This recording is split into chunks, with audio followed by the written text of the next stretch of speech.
All right, you and I are about to dive into a mystery where travelers arrive at a desolate, forgotten world. The girl confirms their location. They have finally reached their target, the legendary, ruined planet known as Earth. Soon after, an annoyed lady confronts a young man named Robert, blaming him for stealing all their rations again. Elsewhere, a mysterious scout was analyzing the surface of the planet with sheer shock. Sanya warns this world is a lethal death trap filled with extreme radiation and no oxygen, questioning if a gang of criminals could truly survive here. Specifically, a high-ranking commander from the Black Blood Legion might be lurking in the shadows. The young man listens closely, his expression turning serious as he confirms the dangerous intel. He explains the secret was leaked when a shadow named Moon breached the Grand Library of the Vagrant Sect.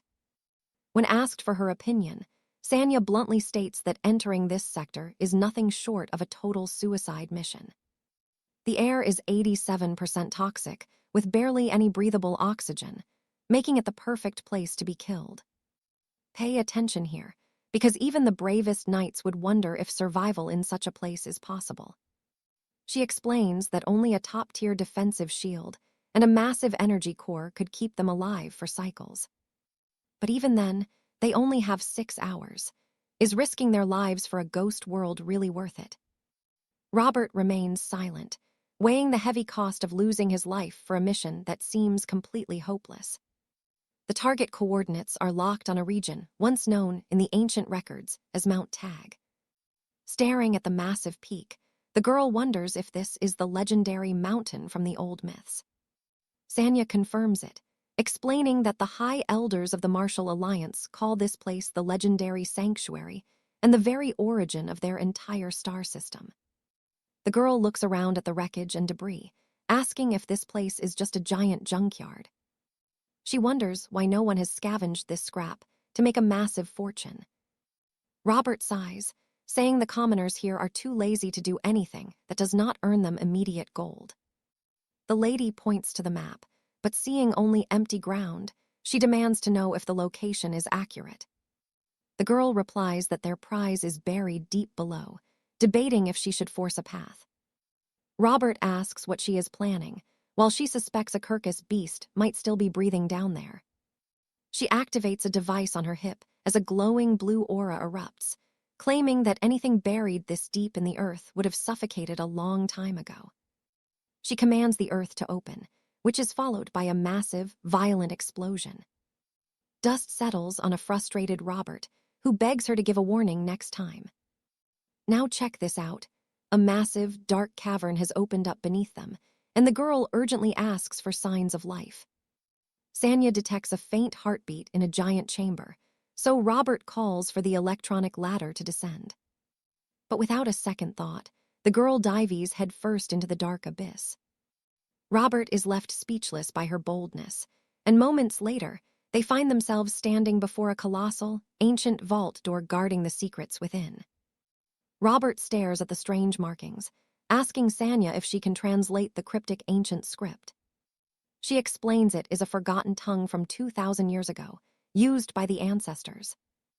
It warns that opening this door means certain death, and a terrified Robert desperately insists their target must be hiding right behind it. The girl scoffs, asking if they should really fear a threat written in a dead language. Robert agrees, but she thinks the warning is a good sign. If they want people out, something valuable is inside.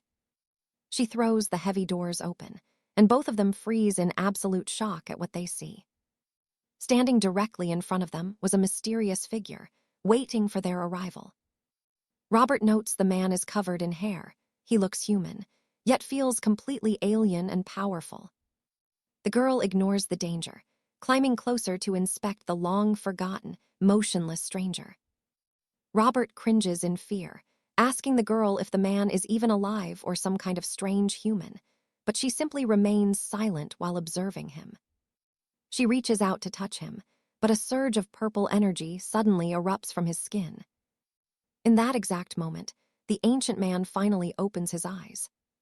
The girl tries to shield herself as a massive pillar of light explodes from the chamber, blasting through the ceiling and into the sky. The energy beam is so powerful it blasts straight through the planet's orbit. And that's where we leave it. Trust me, you and I are going to want to see what happens next. Stick with me.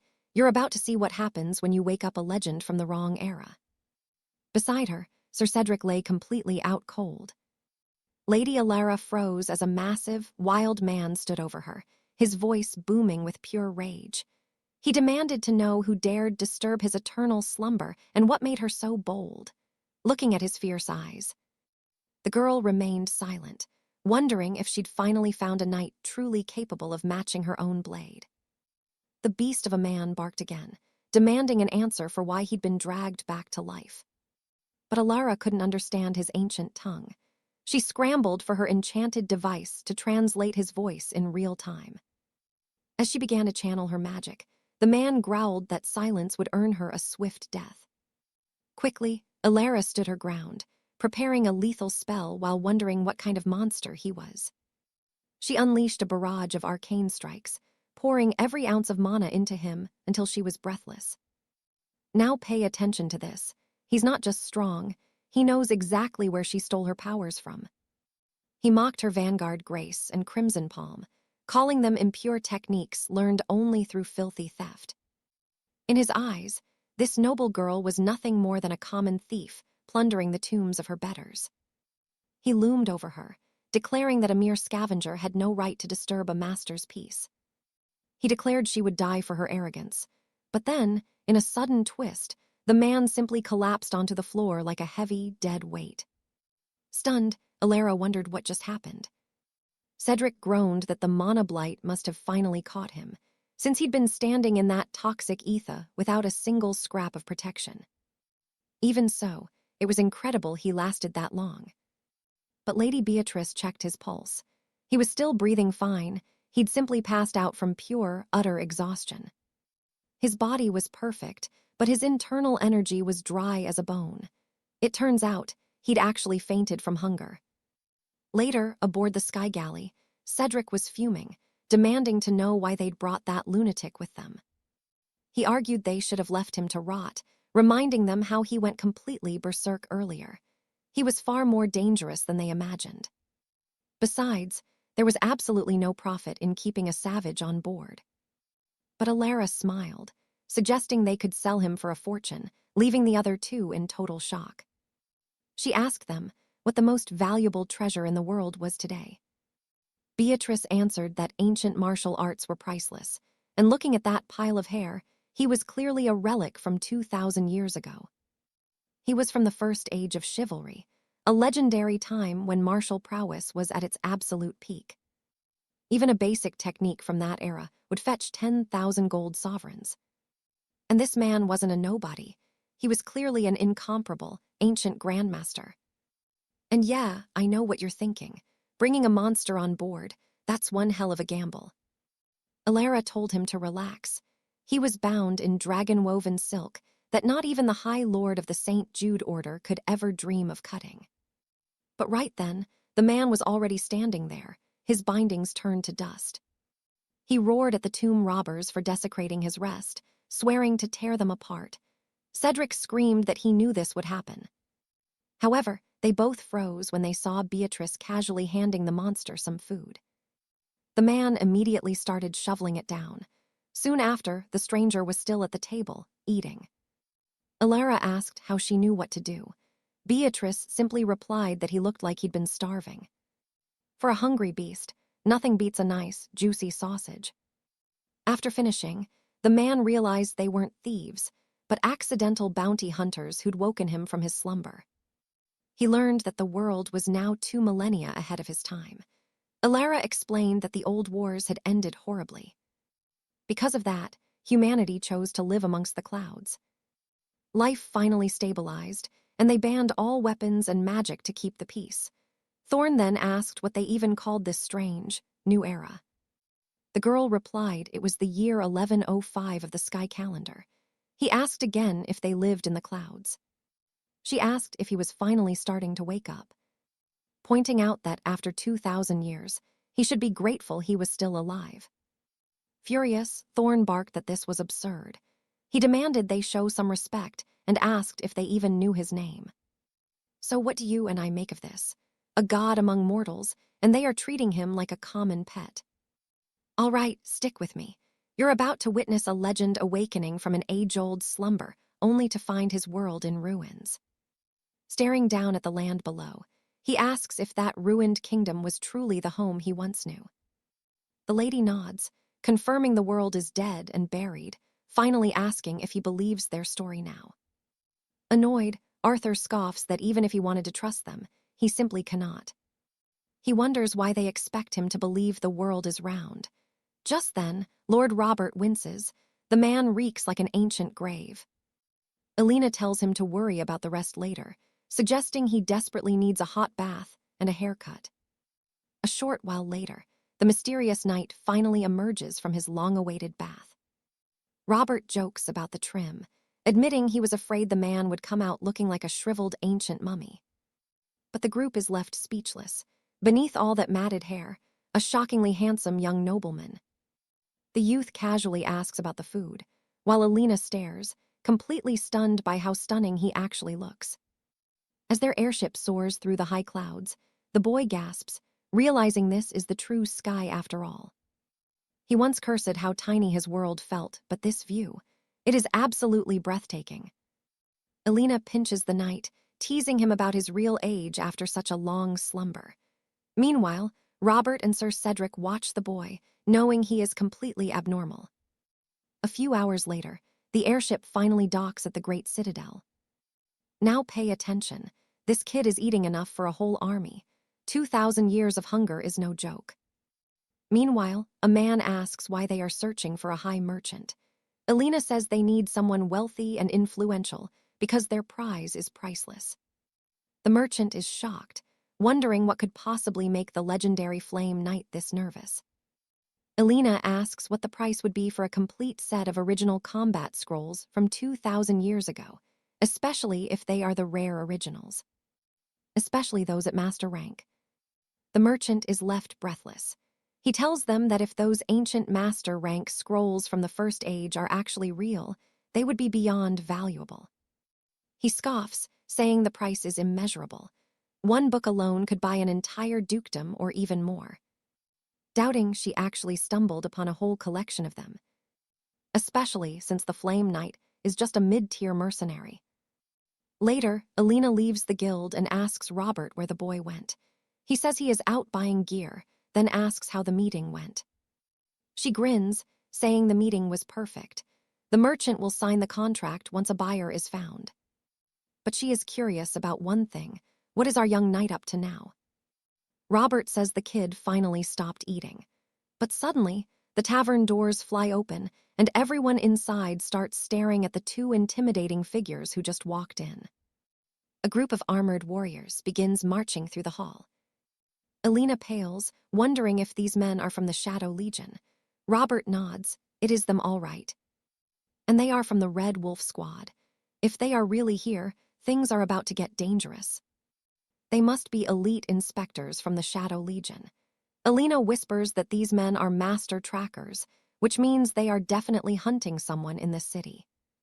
Right then. Check this out. The boy hears them and asks if they are referring to the infamous Shadow Legion. Alina is confused. How does a guy from 2,000 years ago know about them? Did their Dark Order really exist back in his time? Arthur asks why no one is running away. If these monsters are here, the village should be in a total panic. Alina laughs it off, saying the order might be strange and terrifying. But they still pride themselves on being the most powerful knights in the known world. Leaving the boy stunned, he thinks his impossible dream, which always felt so far away and empty, might actually become a reality in this new world. Elsewhere, a man with a lethal gaze stalks through the inn as the crowd watches him in silence. He is hiding his face for a reason. He walks up to a stranger and demands the man looks him in the eyes. Right after that, he uses his magical sight to scan the man's power levels, telling him it is his lucky day. He orders him to betray the knight's alliance and surrender now, because if he refuses, a terrible fate awaits him. The villain is suddenly confused when a hand is placed firmly on his own head. It is our main character. He tells the man his dedication to his dream is truly admirable. So what do you and I take from this? Even the most impossible dreams can come true. All right, you and I are about to see what happens when an absolute monster hides in plain sight. Robert steps in, claiming the boy isn't crazy.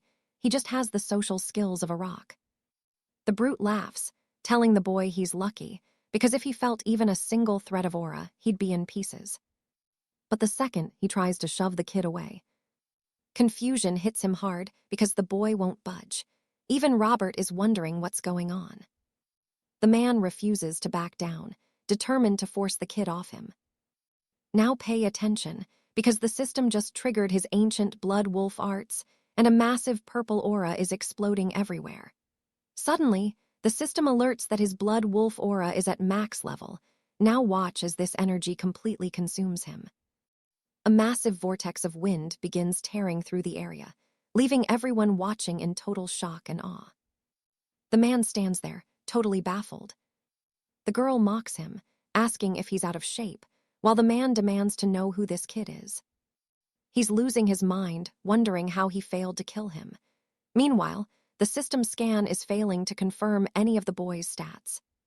He's completely shaken, asking how someone with 0 mana could possibly survive a strike like that. The boy finally speaks, calling the shadow style one of the weakest techniques in the entire celestial order. Still, he admits it's impressive that such a pathetic style even survived this long. It's a shame his mana is a mess, though clearly his training methods are totally flawed. He tells the man this is his lucky day, because he's going to fix his broken style. The man isn't interested in a lecture and lunges forward, but the boy dodges him like it's nothing. A flurry of strikes follows, but the protagonist dances around every single one with ease. Pierce watches, thinking the energy is there and the form is perfect, but it's still not enough. And yeah, I know what you're thinking. The MC is finally annoyed. He slams the man into the dirt. Calling the experience unpleasant, he leaves the crowd in shock. The great bully who terrified everyone is now just a heap on the ground, totally out cold. The boy tells him he learned well, but he's nothing more than a talking parrot. Combat isn't just about copying others. It's about making the style your own through adaptation. He tells the man to get up if he understands, while the henchmen look on. The leader's men are losing it, stepping forward to challenge the boy for his insolence.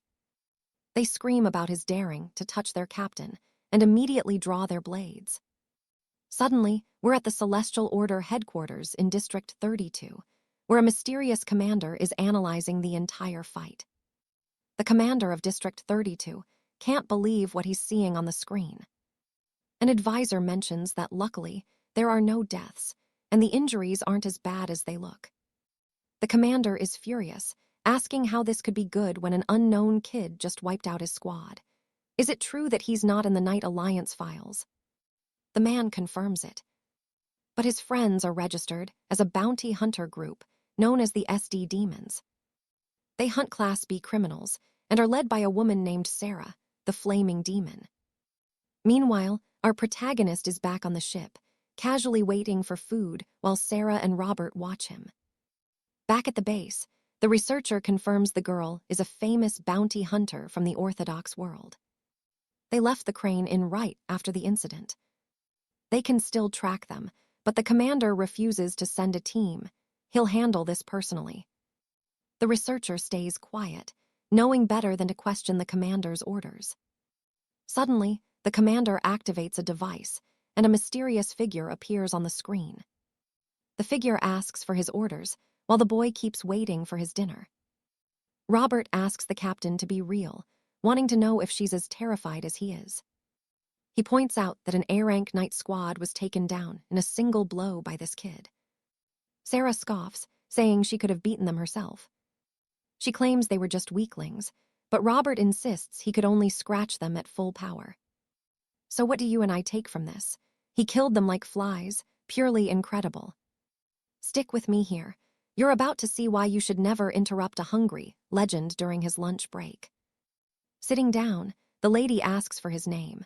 while Lord Roderick insists she show the boy some proper respect. Right after their little spat, Sarah brings out even more food for the boy. But Lady Seraphina stops her, demanding his name before he takes another single bite of that royal meal. Roderick sighs, saying even a common hound should be left in peace while eating, so let the kid finish. Finally, he speaks. His name is Leon Blackwood. Seraphina immediately grills him on his true identity and his rank. The young man stays silent before dropping a bomb.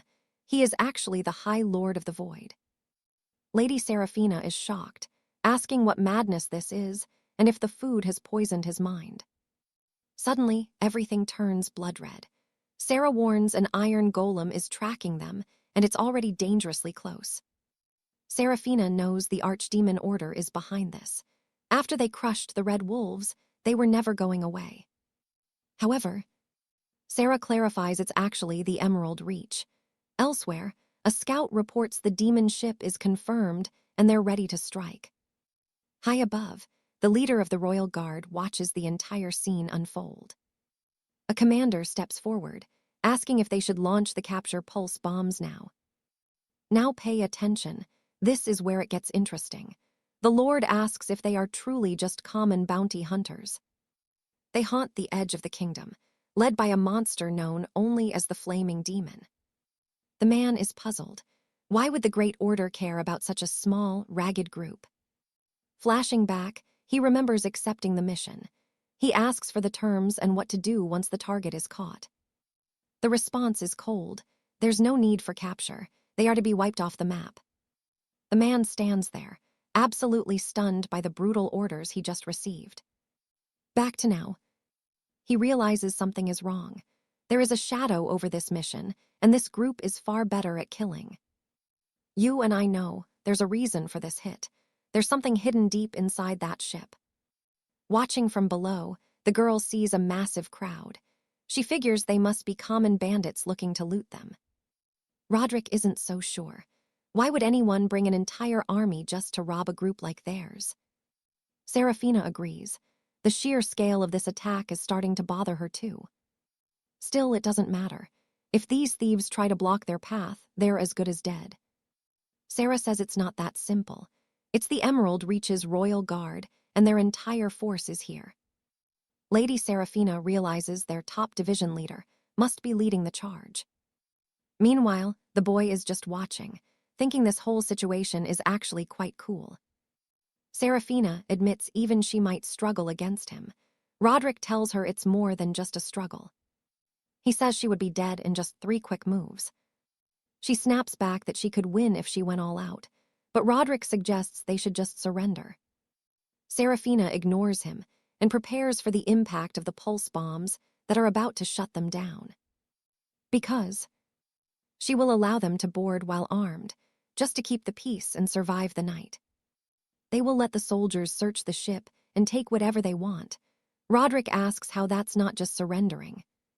But she tells him to just follow her orders. Turning to Leon, she warns him not to panic. The blast is going to shake the entire vessel. She tells him it's just a pulse. Laws forbid them from using lethal ship weapons on a target like this. Just stay back and don't interfere. Once they get their prize, they will leave us all in peace.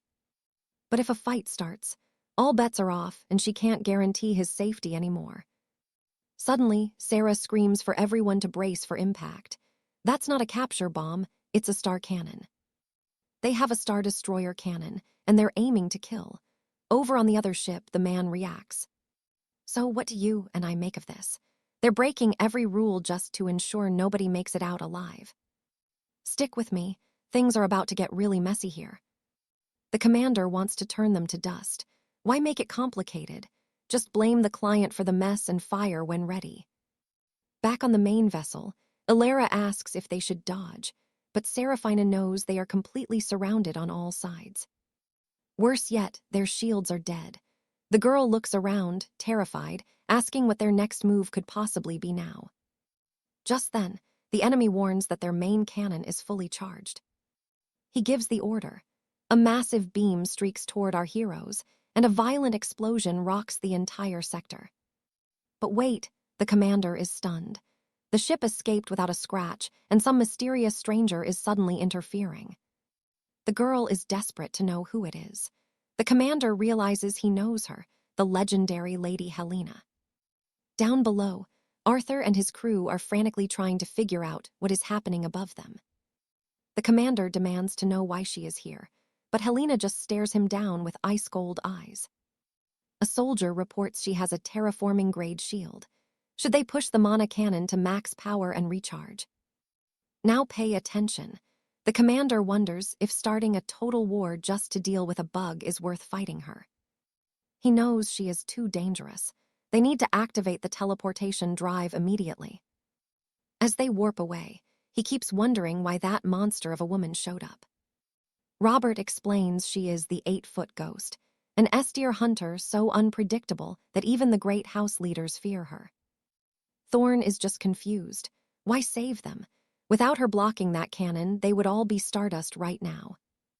Suddenly, a man teleports right in front of Helena. He smirks, saying it has been a long time since they met. She stays silent.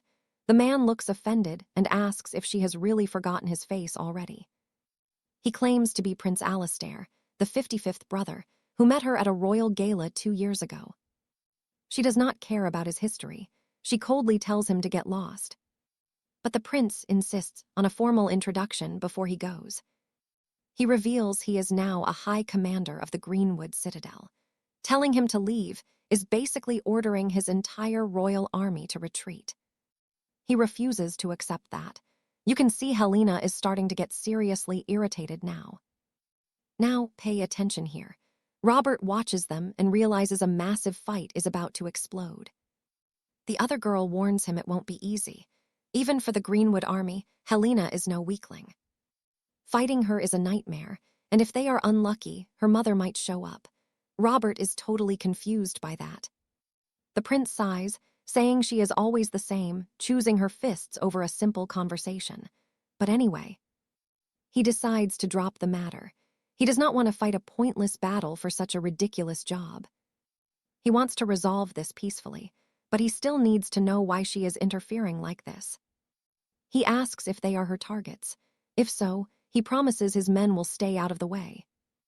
Without a word, she just tells them to leave again. The commander figures that response was expected. He still wonders why a legend is hunting such insignificant people. Suddenly, Helena sends a chilling message.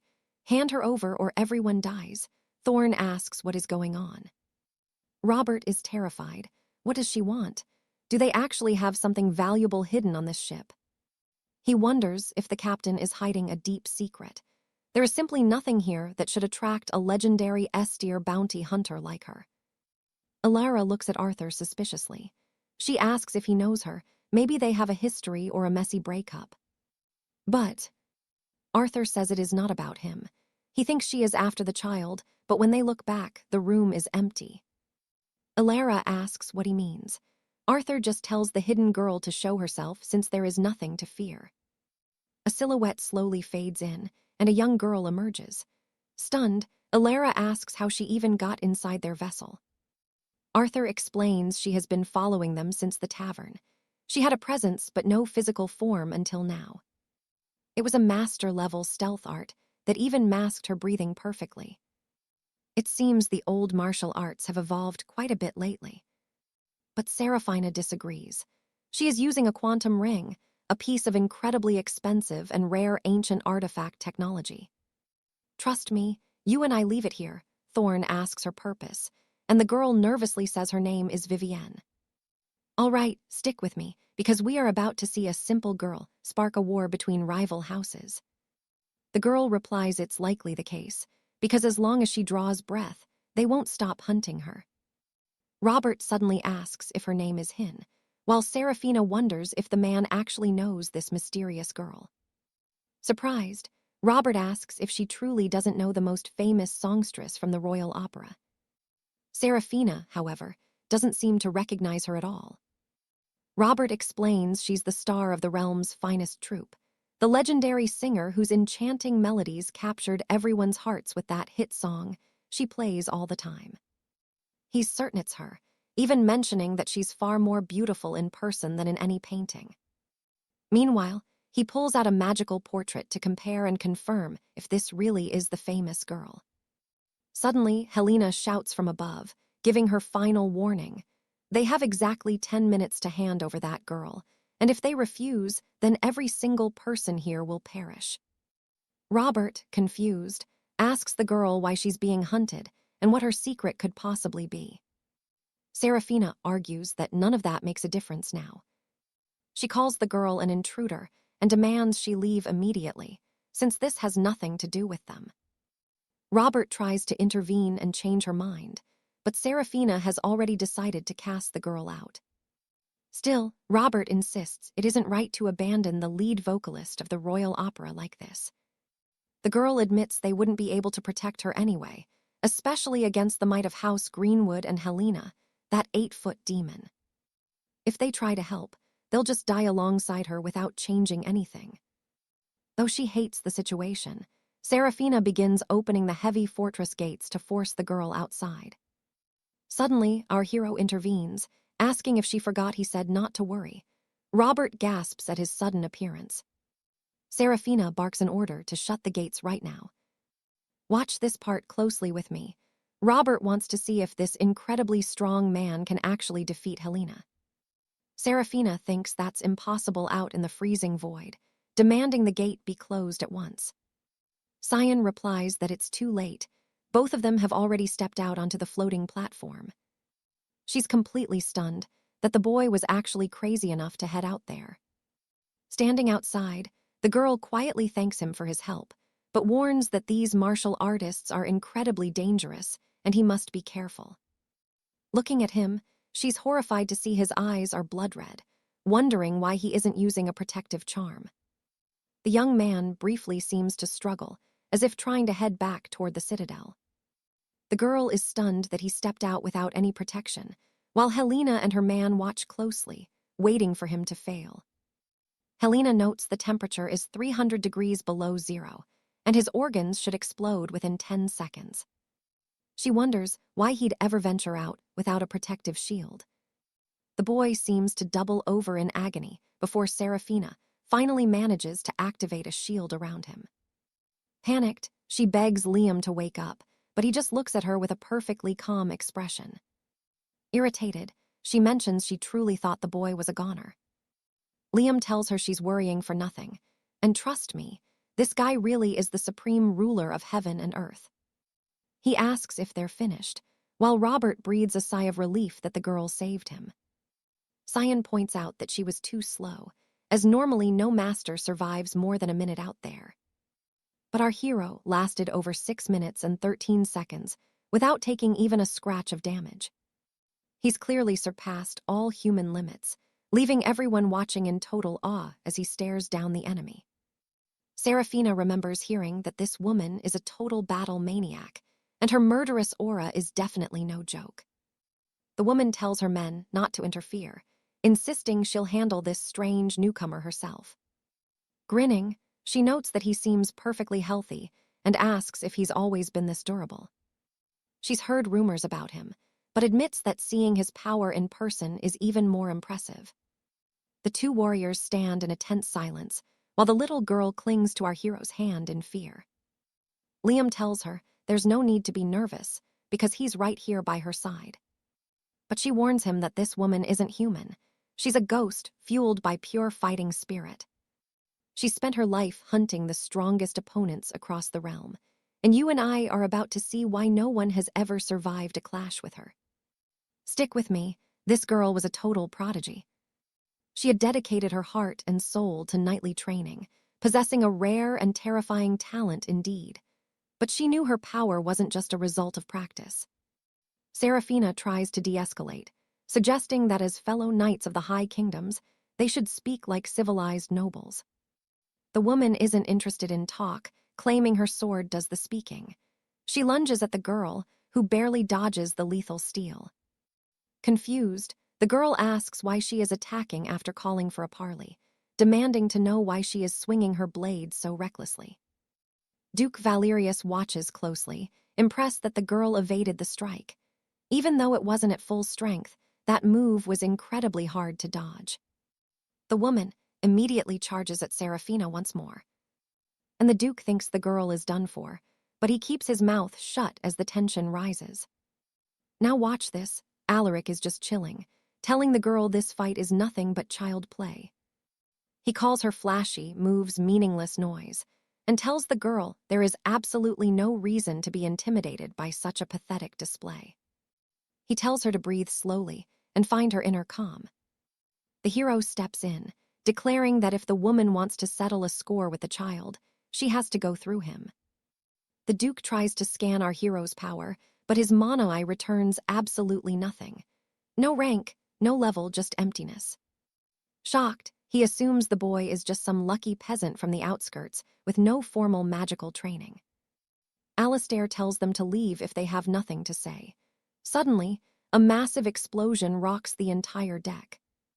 Lady Helena charges at our hero, but he stops her attack effortlessly. The Duke is stunned, wondering how he blocked that without using a single drop of mana. Alistair finds it strange. Using the Solar Order sword style with a spear was odd enough on its own. But channeling forbidden holy arts for internal strength was on another level. This girl was hiding some serious secrets. Despite her youth, her power surpassed most veteran knights. It seemed she had stumbled upon some legendary treasure or ancient blessing. Helena pours more power into her strikes, but our hero doesn't even budge. Nothing she does makes a dent. You and I can see she's going all out, but was she always this powerful? To Alaric, her strike was nothing, and he mocks her by asking if that was her full power. A flashback shows her mother saying she could explore the world and fight to improve her skills, but she was strictly forbidden from dying. Every battle was a lesson. Helena had grown incredibly strong. There were fewer than 10 knights in the entire world who could actually hurt her. None of them could finish her off easily, but her mother warned her never to forget whose blood flowed through her veins. There was one absolute rule. If her enchanted ring ever chimed, she had to run away immediately, no questions asked. That sound meant her opponent was a monster beyond her reach. Ignoring that warning would lead to a certain, painful death. Back in the present, she stares at our hero while a voice in her head screams at her to flee at once. Another memory shows her mother introducing her to her siblings, telling her to greet her family members. They had different fathers but shared the same blood, so they had to look out for each other. While she remembers her family, her power level suddenly spikes past 100%. The air itself begins to crackle. Our protagonist watches her transformation in total, heavy silence. The girl shifts into a new form. Alistair admits her talent for gaining respect is quite impressive. But this was getting out of hand. He dodges her wild attacks while her power continues to skyrocket every second. Alaric was done playing games. He countered her entire assault with just one perfectly timed strike. The resulting explosion leaves everyone terrified. Helena had transformed again, becoming something far more dangerous than anyone expected. She charges at our hero again, but he shuts her down with a single, terrifying glare. He commands her to stop, acknowledging her incredible talent, but warning her that she had taken things way too far. Her awakening was consuming her soul, fueled by old wounds and dark desires. He offered to help her, but only if she stopped immediately. If she didn't stop, he would have to end her life to protect the other child. He had made a promise, and he intended to keep it. The girl tries to strike him again. Annoyed, he gives her one final warning to stand down. Their powers collide, shattering the wooden deck of the airship and triggering a massive, blinding explosion. Back at the fortress, the Duke watches the chaos when his commander suddenly appears, looking absolutely battered and wounded. A second later and he would be dead. Trust me, it was that close. Stick with me, a second later and he'd be shreds.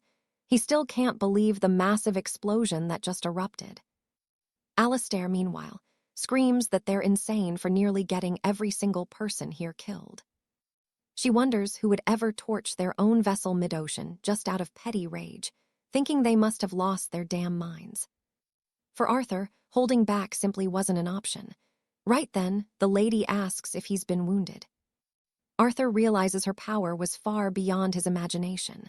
Looking up, he sees her weeping under the cold, infinite night sky. Alina asks if she's dead, but Arthur senses she's alive. A massive aura shielded her from the blast. Suddenly, a hooded figure appears and scoops the girl up into her arms. She vanishes instantly. The girl realizes this must be the legendary matriarch of the Eastern Star House. Suddenly, a massive warship looms overhead. Arthur watches the situation with cold, calculating eyes. Pay attention to this. The girl is now floating in a glass tank while a woman watches her. Behind her stands the knight from before, while Arthur's group faces the lady head-on. The knight calls her mother, begging for punishment because he failed to anticipate her arrival or show his proper devotion to the crown. But the woman tells him to stay out of it. He's to act like he doesn't even exist right now. She greets Arthur, revealing she's the matriarch of the Eastern Star. The knight is stunned that his mother is showing such respect. Alina is just as shocked by what she's seeing. The lady admits she broke the sacred dueling code for personal reasons by interfering in such a reckless brawl. Arthur tells her that's not necessary, then asks if the girl floating in the water is actually her own flesh and blood. 𝒂𝒏 snaps, warning Arthur to watch his tongue, since he's addressing the high matriarch of the Eastern Star House herself. The woman confirms the girl is hers, claiming her noble lineage values the sacred laws of combat above all else. 𝒂𝒏 begs him to show some respect, as she is one of the 5 immortals and matriarch of the Western Star House. Her fury is so legendary she could end Arthur with a single glance. Yet, surprisingly, the lady gives a slight bow. She explains that her daughter hasn't woken up, but she recently traveled through the cursed Forbidden Peaks. It seems likely she was tainted by something dark while she was up there. But the style Arthur used earlier, it looked exactly like the legendary abyssal heart blade technique. She asks if he has any hidden ties to the notorious Shadow Brotherhood. Arthur says he doesn't know. He had deep ties in the past, but a lot of time has passed since then. He claims time rusts even the strongest iron bonds, dissolving connections that were once considered far more precious than life itself. Watching him closely, the girl realizes Arthur is truly a once-in-a-lifetime figure. You and I both know that kind of perfect refinement is only possible for someone at the absolute peak of blade mastery. She notes that this young man looks barely 20 years old. She wonders if it's a youth elixir. Then, she asks if she can make a personal request. Arthur asks if she's looking for a duel. Despite her polite tone, every word she speaks is sharp and dripping with cold bloodlust, like a whetstone on a blade. He says he never backs down from a challenge. But if they clash, one will definitely die, and the survivor will likely be crippled for the rest of their life. The stronger the steel, the easier it snaps. The lady seems to accept those terms. Down below, 𝒂𝒏 notices a strange light. Arthur asks if they actually have a valid reason to kill each other. If they do, they should wait. He still wants to see more of the world before he dies. She seems to reconsider for now. Later on, a ship pulls away from the docks and sails off. The lady asks if the Shadow Brotherhood truly ordered his death. The knight confirms that was exactly the secret mission they were given. But she doesn't get it. Arthur clearly masters the ultimate techniques of that very same Shadow Brotherhood. Why would they want him dead? Reports say their elite blood wolf unit was wiped out by a stranger. He thinks Arthur might be the one responsible for that. It doesn't matter. No matter how he looks at it, he'll never figure out the truth of what really happened. And that's where we leave it. Trust me, this chase is only getting started. She asks if he can handle it. The man claims the Shadow Rangers are the finest trackers in the entire kingdom. Let's see if she trusts him again. She demands he follow them without being seen, fearing any direct interference might put her young son in grave danger. Suddenly she forgets his name, asking for it once more. Later, aboard the ship, Seraphina grills the hero about the massive trouble he has stumbled into again. She wonders how he got tangled up with the Shadow Rangers, or Lady Helena. That 8-foot phantom and the Duchess of the Eastern Blade are no joke. Meanwhile, the other girl swears she has no idea what happened. Apologizing, she explains that after her long travels, she finally returned to her ancestral home in the Highlands. But everything had shifted. These were her own people, yet they were ruthlessly trying to hunt them all down anyway. Our protagonist clearly does not care about the drama, as he starts stuffing his face with food immediately. Sierra claims she is totally lost and asks Sandra if she knows what the girl is talking about. Sandra says no, but Robert is stunned. He asks if she mentioned 𝒖𝒂𝒏𝒈𝒆𝒔𝒕 because that happens to be his birthplace too. He demands to know when it happened and tells her to speak up immediately. Now pay attention. Lady Helena shatters her stasis pod, while her mother demands the truth about 𝒖𝒂𝒏𝒈𝒆𝒅. The scene shifts to a local tavern, known as the White Crane Inn. A mysterious man analyzes every move from the hero's recent duel, remembering the words of Lord 𝒖𝒂𝒏 regarding the ancient texts. He wonders what a full collection of 2,000-year-old knightly manuscripts would actually be worth. He is floored because the girl was telling the truth. It is a massive fortune. We then cut to the Crimson Order headquarters. Commander John watches the recording of the hero's battle, with that woman in total shock. His companion asks for his thoughts on those strangely familiar sword techniques. It turns out the woman from before is Helena's own mother. The man admits he has never seen such mastery in his life, but he still cannot figure out why the style feels so recognizable to him. As she watches him, the woman realizes he is completely in the dark. She wonders why he used the Shadow Rangers to hunt that man. He snaps back that it is internal business for his knights. As the ruler of the Western Reach, he tells her this is simply not a matter she should worry about. Suddenly, the woman draws her blade, and in a flash, she leaves a shallow cut right on his throat. She asks if he is literally declaring war on the Crimson Order. The woman scoffs, asking if he really thinks she would be afraid of a little bloodshed. You and I can see she is obsessed with combat. He realizes she acts on impulse, not on profit or loss. She begins channeling her magic, demanding an answer right now, or he will die where he stands. The man admits the choice is obvious.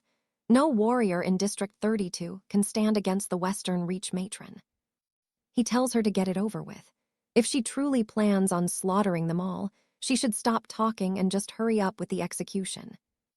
Meanwhile, she thinks the Crimson Order grows stronger every day, suspecting he used the Abyssal Heart Blade style. The man is simply confused by her words. She explains that the hero used the Abyssal Heart Blade, a secret martial art belonging only to the Dark Crimson Order. He says that is impossible. That style was lost thousands of years ago and only exists in old legends. No one in his entire order has ever mastered it. The lady says it is not her problem if he does not recognize his own order's legendary skills. She told him what she knows and demands to know why they are still chasing the boy. The man clarifies that they were never after him. They were actually pursuing the other girl this whole time. A bit later, our hero arrives at 𝒖𝒂𝒏𝒈𝒆𝒅. The architecture is stunning, like something out of an ancient empire. Back on the ship, Sarah asks why the place is deserted, wondering if it is some kind of holiday. Robert points out that the shops are all open, so it probably is not a festival.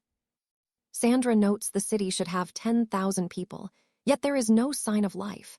Robert panics, saying something terrible happened and begging them to land the ship immediately. This is his home after all. He begs them to help save his city. Meanwhile, the girl watches the empty streets with tears in her eyes. You and I need answers too. She asks if he knows anything he is not telling them right now. All right, stick with me. Sarah just picked up a life signal coming from deep within the enemy fortress. It is right in the citadel. 𝒖𝒂𝒏 asks if that is where the Lord of Highcrest resides. Sarah confirms it is a massive power signature from just one person.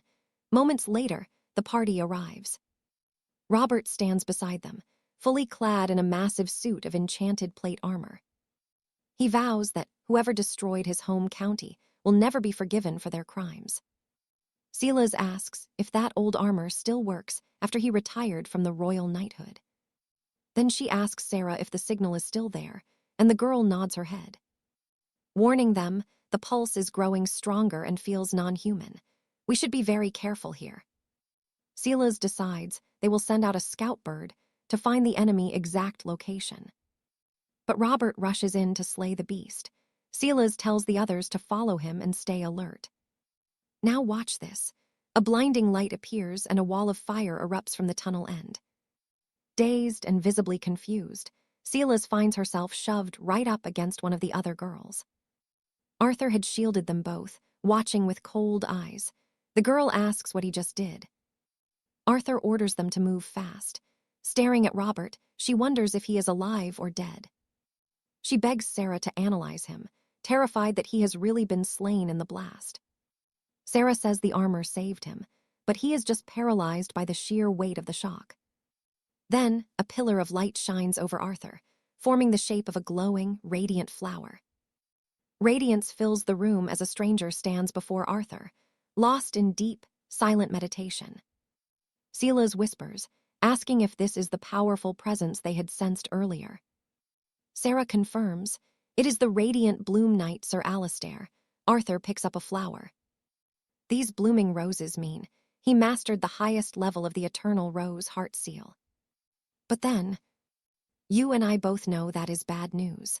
The flowers are purple, meaning holy arts merged with forbidden magic. The girl returns, calling him father, sensing that the entire situation is looking very bad. Silas asks what is wrong. Arthur explains that even high sages master only one path.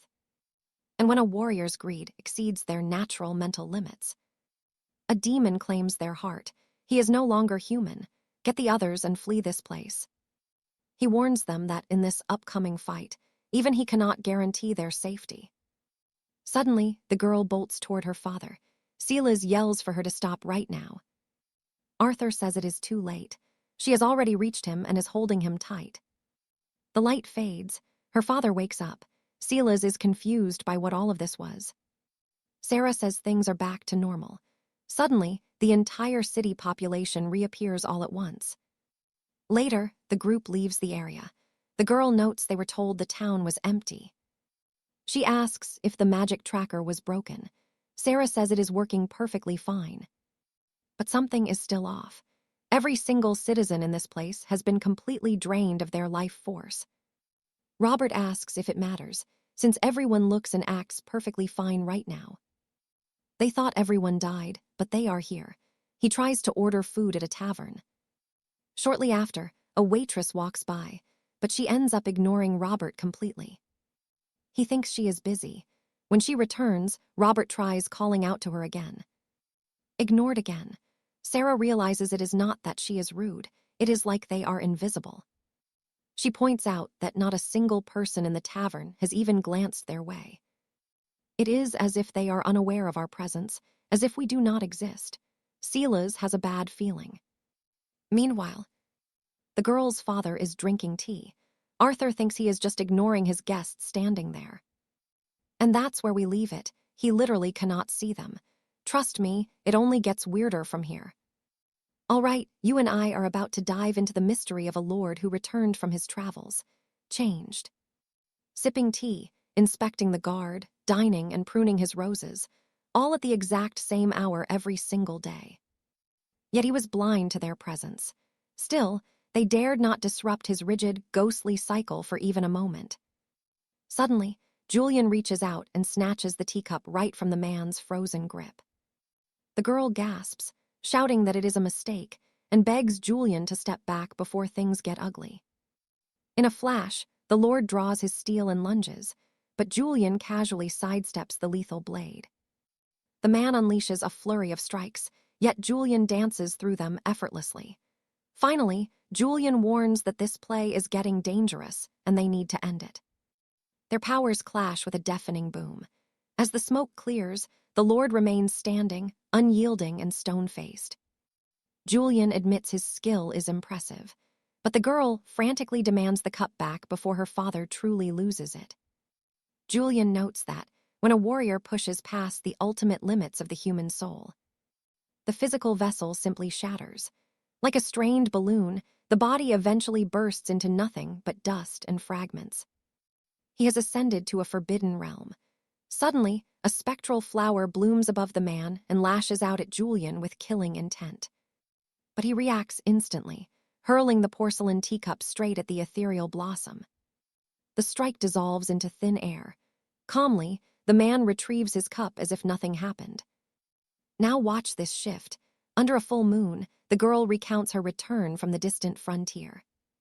Her kin were gone, replaced by clockwork shells repeating the same hollow tasks day after day. But then, Sir Robert spots a man who finally shatters the cycle. Robert demands answers, but the stranger is a statue. He does not breathe, he does not blink, leaving our young knight completely baffled by the sudden stillness. But as he scans the room, he realizes the entire world has stopped. Suddenly, the man Robert touched vanishes into the cold night air. Confused, he asks Lady Sanya for an explanation, but she just offers a bored shrug, having no answers herself. Lord Sriang admits if she is stumped, they are all lost. Sanya observes the lingering magical residue, noting it looks exactly like a massive, kingdom-wide teleportation spell. Suddenly, it hits them. Every single soul in the capital has vanished. Sanya whispers that every heartbeat in the entire realm has gone completely silent. Pay attention here because something is coming. Cold, metallic sentinels emerge from the shadows, surrounding our heroes in seconds. Robert wonders if they are in trouble. Seraphina recognizes these clockwork golems, but she is shocked by how rusted and decayed they appear. Sanya corrects her. These are not sentient golems, just mindless mechanical thralls. Ancient workers built for menial labor.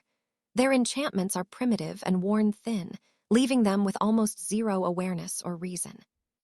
Sriang sighs with relief. She was terrified for nothing, thinking they were just simple stonemasons. She tells Robert these rusted heaps cannot hurt a fly. But Robert points out a tiny detail. They are all holding sharp swords. Brushing it off, the girl orders the machines to retreat. Instead, one of the golems lunges at her with murderous speed. She narrowly avoids the blade, confused why a simple worker is malfunctioning and trying to take her head off. Suddenly, the entire horde of machines begins closing in on her. Watching from the shadows, a mysterious girl notes that whenever the humans vanish, these machines wake up to hunt every living soul. Seraphina's group flees across the rooftops to escape the swarm. The girl explains she faced the same mechanical nightmare when she first returned.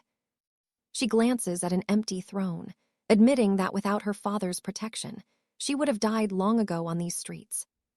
Strangely, for some reason, the clockwork monsters never dared to set foot in the sanctuary where her father stayed. Even as the whole world vanished, her father stood his ground. Julian watches closely, realizing the man is suppressing a truly massive power. He is burning his very soul just to keep his own inner demons at bay. He can see the truth. This man will sacrifice anything to protect something precious. Julian pats the girl's head softly, admiring her father's resolve, and promises that he will handle the rest from here. The girl asks where they are headed. Julian coldly replies that he wants to see the face of the coward responsible for this whole mess. Seraphina's knights are backed into a corner. She demands to know why these simple machines are suddenly hunting humans like prey. Sanya argues it is impossible. The sacred oaths of craft prevent any machine from harming a living soul. It is not in their nature. Seraphina wonders if some dark corruption or malfunction has twisted their very purpose. And trust me, Sir Robert finally realizes the truth. All right, you and I are diving into a world where mechanical golems are closing in on the girls. Syrian tells Sanya to brace herself, but suddenly, magic bolts strike the machines, blowing them to bits. Sir Robert appears in glowing plate armor, revealing these aren't just puppets, but iron revenants, cursed undead constructs from the Far East. The flaming knight Syrian was there. Beside her stands Sanya, the sentient clockwork puppet, and Sir Robert, a veteran commander from the Northern Kingdom Royal Vanguard Battalion.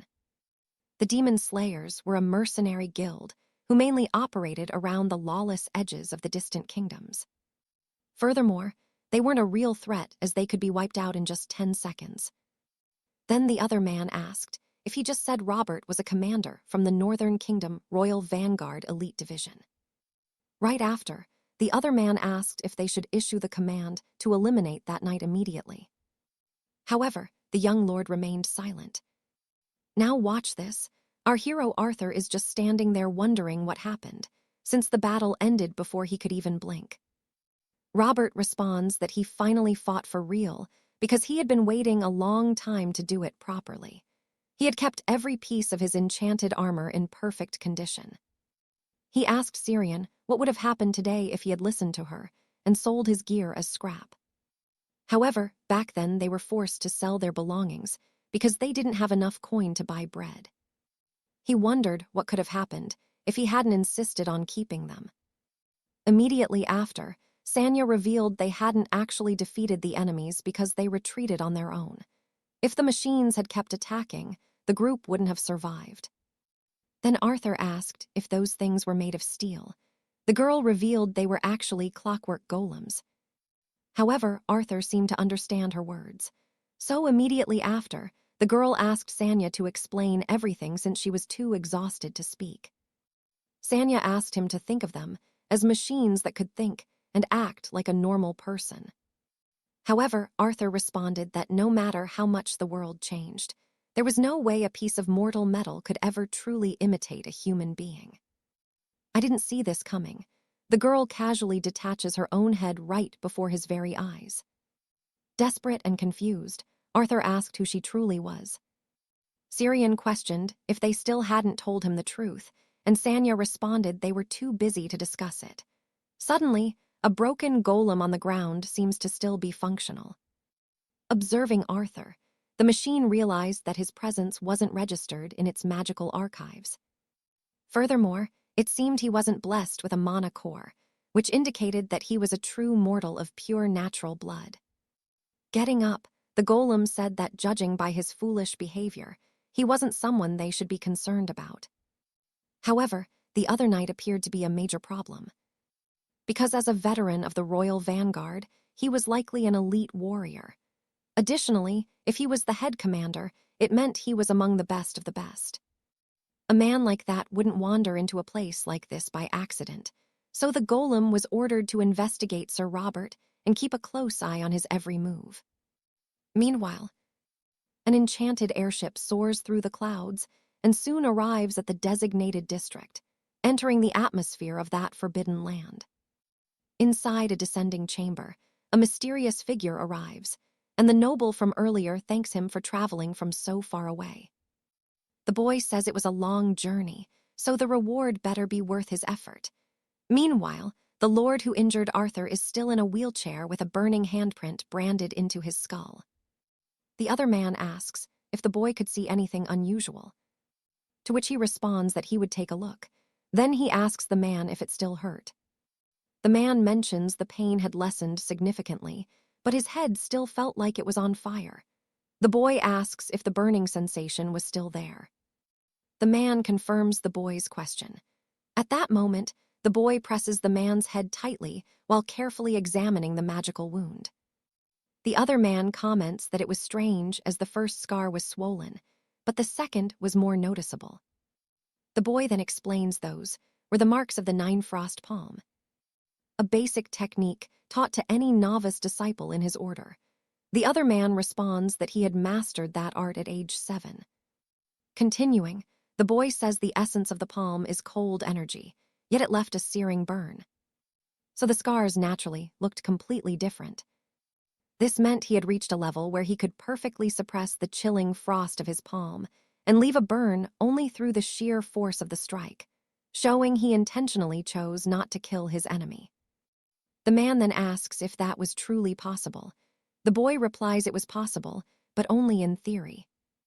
However, he didn't want to discuss it further, asking if the man wanted something to eat instead. Stick with me. Sir Robert starts explaining the iron revenants as Syrian asks for the truth. All right, you and I are about to dive into a story where rumors of forbidden clockwork nights, built specifically to target every living soul, are turning out to be bone-chillingly true. Right then, Sarah laughs it off, claiming the High Order's enchantments prevent any automata from harming a human soul. It is literally written into their very core magic. But 𝒀𝒏𝒈 reveals the dark truth. They bypass those laws by stuffing the golems with actual human souls. Our hero asks again if she is truly a construct, so she offers to rip her own arm off as proof. He quickly declines, admitting that this world has become far stranger than he ever could have imagined. Let's just eat now.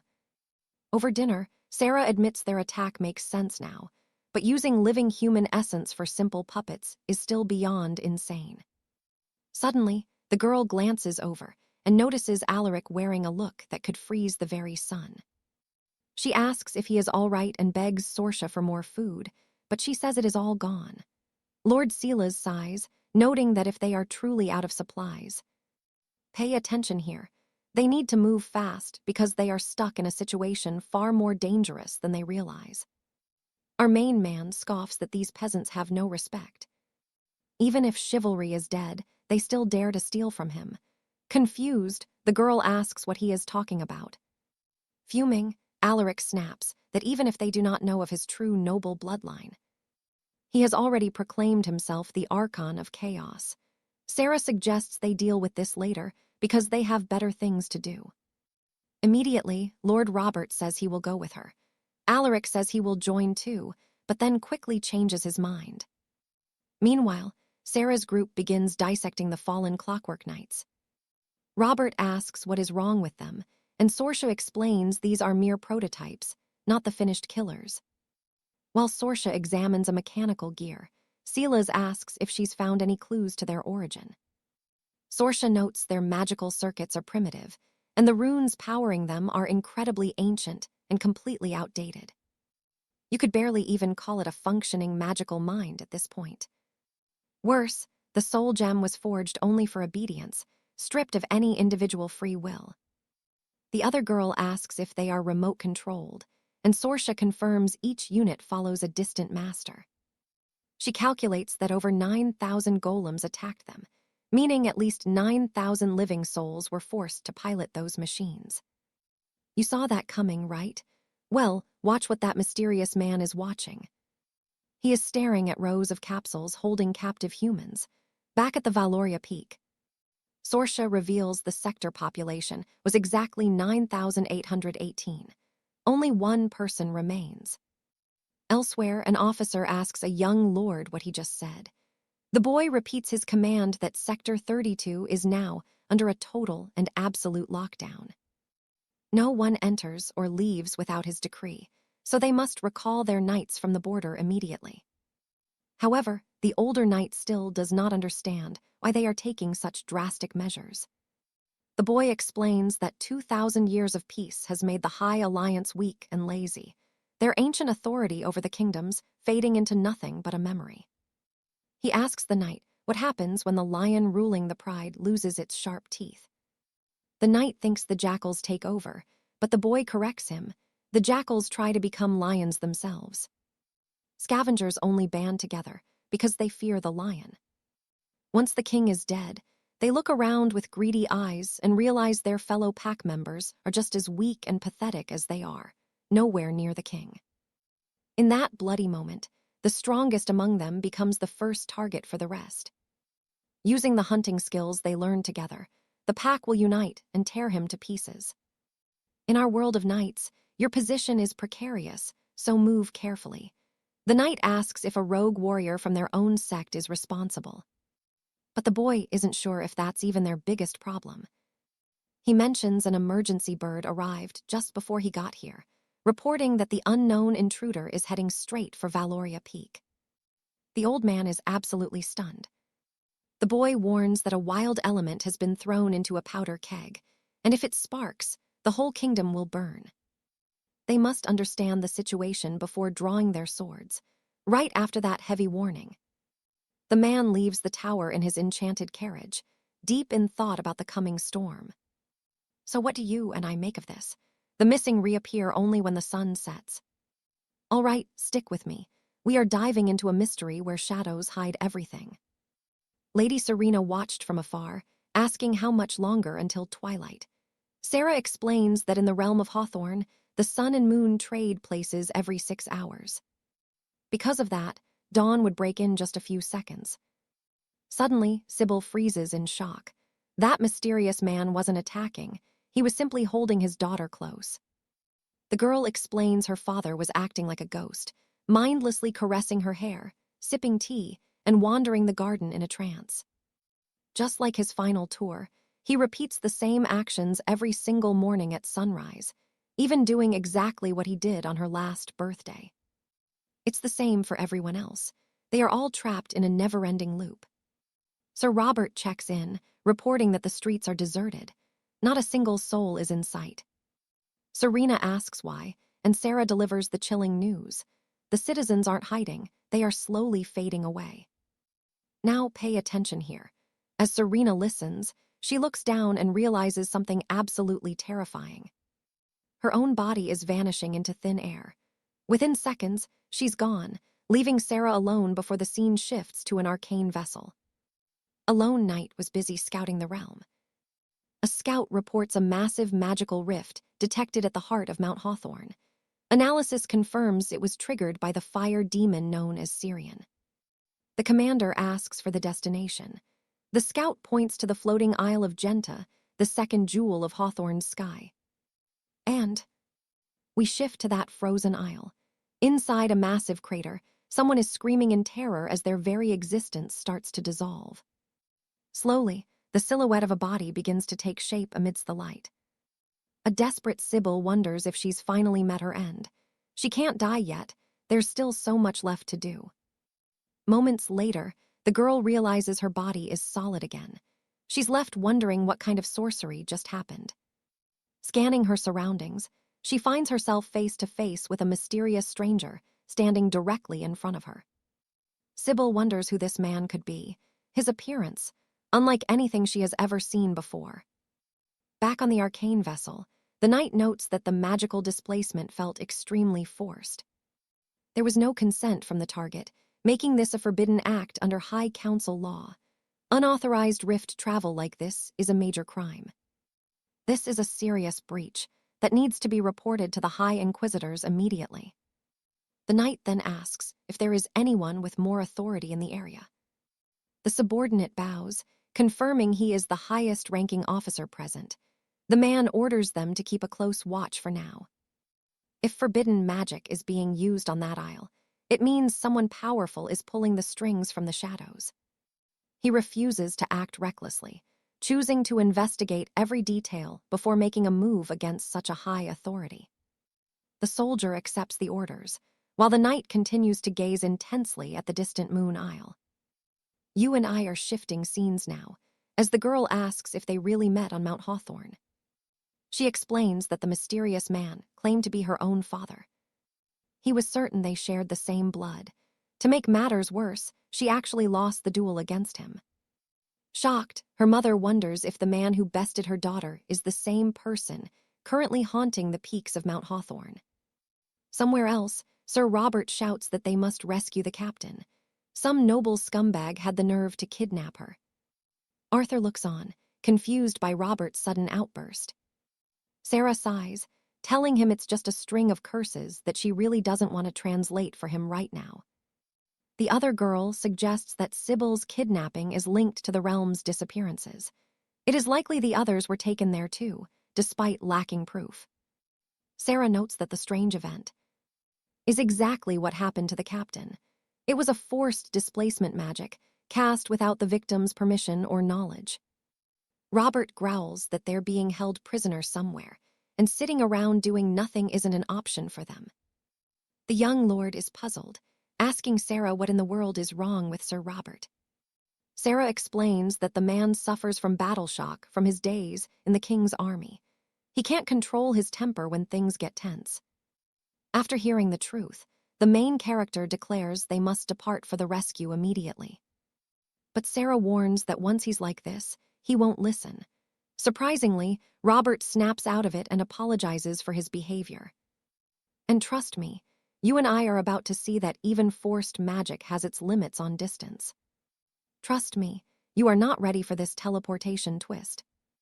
Interplanetary travel is impossible, so Lady Seraphina must be within the 𝒂𝒒rius system. Lord Alastair wonders where she could be hiding, desperately searching for any sign of the girl before she disappears forever. Sir Cedric reports that the planet 𝒂𝒂𝒂𝒏 shows no signs of life, except for the legendary sword sovereign, who can be ruled out. That leaves only the two moons orbiting the realm, known as the Silver Spire and the Golden Peak. Both show faint signs of life, but pinpointing her exact location is difficult because the moons are so close together. Seeing the dilemma, Alastair asks if they will have to guess.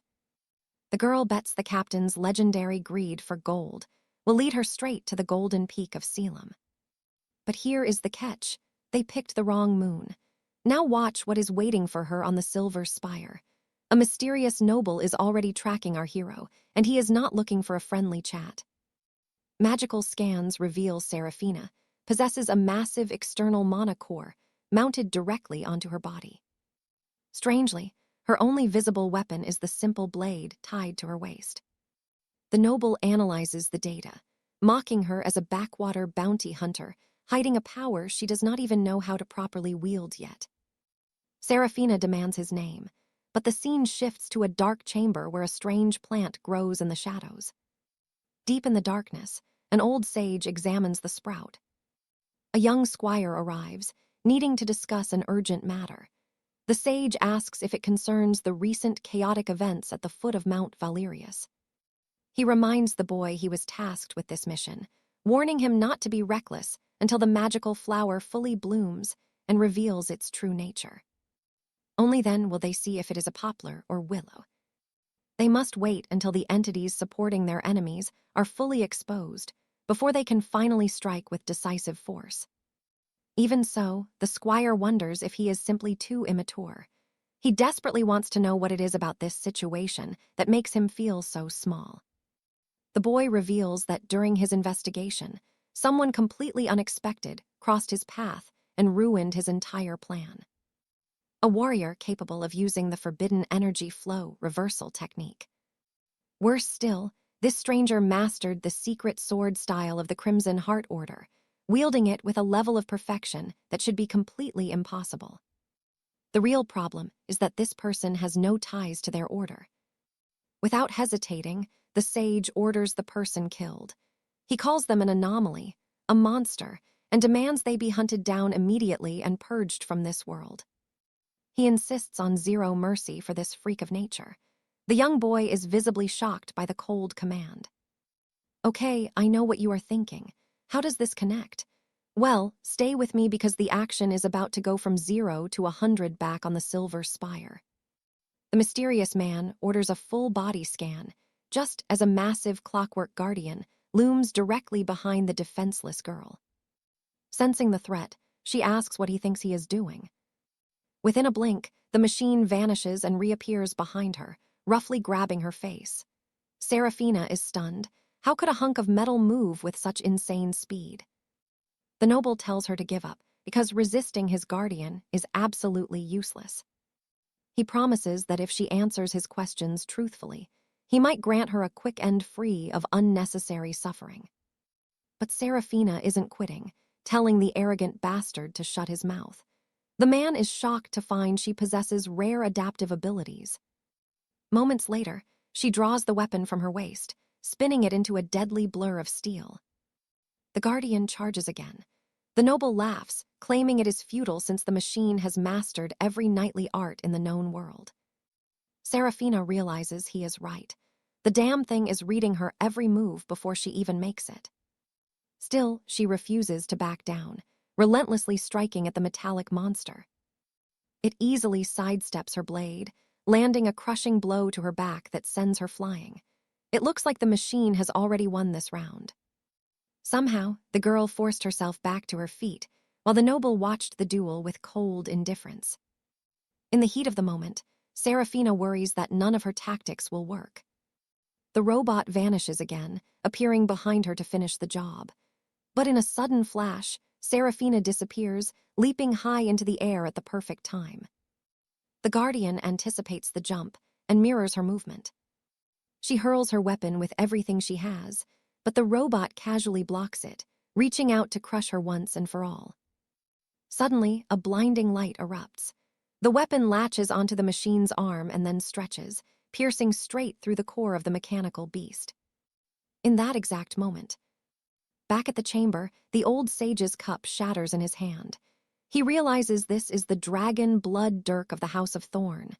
Then, the Guardian falls to pieces on the floor. And that is where we leave it. Seraphina proved she is no ordinary girl. You and I are definitely coming back for more. Meanwhile, Serena thinks this is getting messy. The man claims House Sterling was wiped out 10 years ago, demanding to know how she knows their forbidden arts. Immediately, the girl begins channeling a powerful technique. Stick with me. You and I are about to see what happens when she is pushed to her absolute limit. She pushes her internal mana to the max. Watching her, the man realizes she possesses even more ancient, extinct techniques than he first imagined. Annoyed, Serena tells him to shut his mouth. The old man watches as she prepares to strike him from every possible direction. A barrage of attacks rains down on the guy, who calmly identifies it as the legendary celestial rainfall strike. Suddenly, a massive explosion rocks the area. We then cut to a massive sky galleon flying high above the clouds. The other lady mentions how strange the circumstances of their first meeting were. She had gone to the Hawthorne Highlands for a summons, but blacked out and woke up right in front of him. She still doesn't understand the mystery behind that one-sided arcane displacement. The man tells her not to worry, as he brought her there to grant her deepest wish, but Sarah was just confused by everything he said. He asks if she doesn't want to become stronger and rule over the world beneath her feet. This was why, even after being named the infamous Phantom Knight. Now watch this, because his obsession goes deeper than you and I expect. He even turned his sky galleon into a floating arena, though his goal always felt out of reach. Sarah realizes these men seemed to know way too much about her back then. He was annoying and beyond unpleasant. A fight was inevitable, but no matter what she tried, nothing worked against him. The scene shifts to the past, where the man vows to make her as powerful as himself. All because she was his own daughter. Back in the present, the man demands an answer from Sarah. He promises to make her body indestructible, if she's willing to discard her useless mind. We cut back to the other lady, whose daughter reveals she received a gift from that man. It was pure power. Her mother is shocked to see she now possesses the steel fortification technique. Later, Sandra is busy analyzing flight data. Robert asks why they're just idling in the air. Sandra catches something on her radar. An unidentified ship is blocking their path. Robert, annoyed, tells her to move it out of the way or they'll just ram straight through the thing. Sandra says that's impossible because while it looks small, it's actually a Sovereign-class warship. And yeah, I know what you're thinking. That ship belongs to the Order of the Shadow Sovereign. Soon, a knight is already aboard Sandra's ship. He's intensely watching Arthur, who is just sitting there calmly eating his meal. The boy clearly recognizes him. Robert asks what brings a high officer of the Shadow Sovereign to their deck. The boy identifies himself as a commander of the Royal Security Network. He sits at the table and tells Arthur he should feel free to speak openly with him. Robert realizes they are dealing with a top-ranking official. The boy then reveals he has an urgent request. He warns them to stay out of this mess, explaining that the mastermind is a man named Ritual. Ritual was once the kingdom's top alchemist, leading a secret military project called the Iron Citadel. He was exiled for his inhumane experiments, after which he vanished completely. At this moment, he is hiding nearby, conducting even larger experiments in secret with more resources than ever before. They suspect he's being backed by corrupt factions within the kingdom's own military forces. However, Leo listens to all of this and simply changes the subject. He asks Sandra for some water. The boy is stunned that Leo has zero reaction to such heavy news. He wonders who this man really is. Robert realizes this means the military itself is involved. The boy warns them that this is beyond what civilians can handle, and they must stay away. Robert demands to know what will happen to their kidnapped captain if they do nothing. The guy says there's nothing they can do but pray for her. Robert is absolutely furious. He declares that if anyone tries to stop them. And that's where we leave it, trust me. You're going to want to see how they push through by force. Leo suspects the boy's motives. Why would he hand over such valuable information unless he's planning to use them as pawns and dodge all responsibility? Look at this. A bald brat thinks he can play games with us. After hearing the news, the boy asks who Leo really is, but Leo simply counters by asking if that's the true reason he came there. The boy stays silent. Leo stands up, ending the talk since they have nothing in common. Suddenly, the boy asks if Leo has ties to the Order of the Void. Leo denies it. The boy says he'll take his word for it for now. Since the boy's actions are now separate from his order, Leo accepts the terms and bluntly tells the kid to leave because they have far more important work to finish. The boy departs on his enchanted ship, while Leo watches him disappear into the clouds. Leo is relieved the Void Order still has talent, even if the kid is incredibly green. Sir Robert wants to move, but Lady Sarah warns that the destination coordinates have shifted. Forget Northmark, they're heading to the Black Moon Fortress. Cut to that cursed, lonely peak. Inside that chamber, someone is clearly being dragged along. It's Lady Serena. A ruined golem is hauling her away to a completely different location, deep within the shadows. Serena wakes up and demands answers. The villain is shocked her noble blood kept her conscious. Now watch this part carefully. Serena demands to know exactly what this monster has planned. The man tells her not to worry. He's going to release her from all her earthly pain. He plans to erase her memories and dark past, turning her into a hollow knight who lives only to obey. Lady Serena tries to strike, but realizes her entire body has been completely paralyzed. The villain explains he's blocked her mana veins, shutting down her entire nervous system. He mocks her, telling her to sit still like a pet, but then something impossible happens. The man gasps as Serena stands up, telling him to stop having such foolish dreams. He might slaughter her kin from the Iron Peaks, but he'll never truly dominate them. A blinding light erupts from her hand. It's the legendary Crimson Heart toxin of her house. Nobles of House Thorn are born with a seed of immortal poison to use before death. Lord Malphite struggles, trying his best to resist the toxic mana burning through him. You and I saw this coming. Serena says fighting is useless because the toxin will melt everything in its path, calling him an ugly monster before promising they will die in this place together. Suddenly, a rogue golem lunges forward and strikes Serena's arm with a heavy, metallic blow that shatters the air. She realizes the truth. Her arm has already been completely detached. Alarms begin screaming through the halls, reporting that an intruder has been detected, before the scene cuts back to our hero standing alongside Sir Robert. A massive wave of golems is swarming their position, ready to tear them apart. Robert tells Leo to go save the captain, while he handles these scrap metal monsters. Leo doesn't hesitate, sprinting toward the crater and weaving through the army of automatons.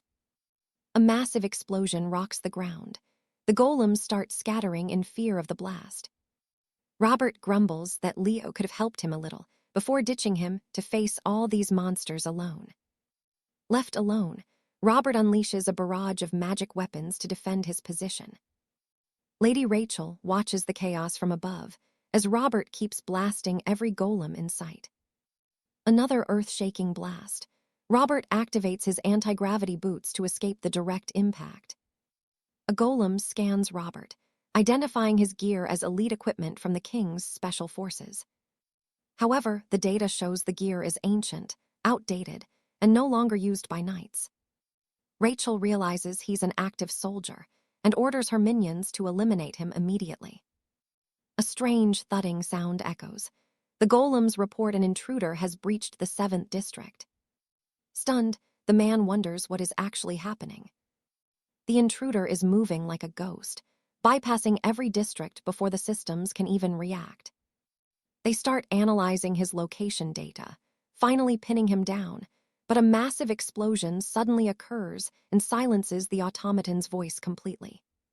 Trust me, you and I are about to see a masterpiece as Leo steps through the shattered wall to finally face the man responsible for this chaos. All right, you and I are about to watch a legend confront a very confused assassin. Leo steps past the man toward Seraphina, who just realized she has lost a part of her own body. Reginald demands to know his identity. Leo ignores him, analyzing the beast who dared to strike an innocent child. To him, anyone who lacks basic respect for life is no longer a man, but a monster without honor. Reginald freezes as he notices Leo's gaze has turned sharp and predatory. He asks Leo's intent again, but the hero simply raises a hand while Reginald watches in silence. Now watch this closely. The laws of physics are about to break as the lance starts to float. Leo refuses to speak to monsters as the metal glides past Reginald. Leo catches the weapon, and Reginald realizes this boy is using void arts. He cannot sense a single magic circuit within the boy. Wondering how he is using high-level void arts that only a true transcendent master should possess. He assumes it must be some ancient knight technique, but Leo has arrived at a truly terrible time. If Reginald were not already bleeding from that sorceress's strike, he might have survived. Leo points the blade directly at his throat, calling him a pathetic creature rather than a warrior, mocking him for daydreaming during a lethal duel. Infuriated, Reginald lunges forward and tells the brat to shut his mouth. But Leo vanishes in an instant. By the time he reappears, he has already struck from behind. Reginald's metal gauntlet flies off, detached. Leo says this small injury pays the debt for the wounded child.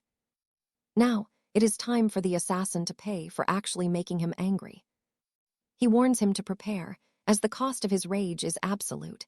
A massive aura floods the entire chamber. Within that suffocating pressure, you and I can see the pure terror in his eyes now. He realizes he is trapped between a noble sorceress and this new monster. With his previous wounds, his mana reserves are dropping below 40%.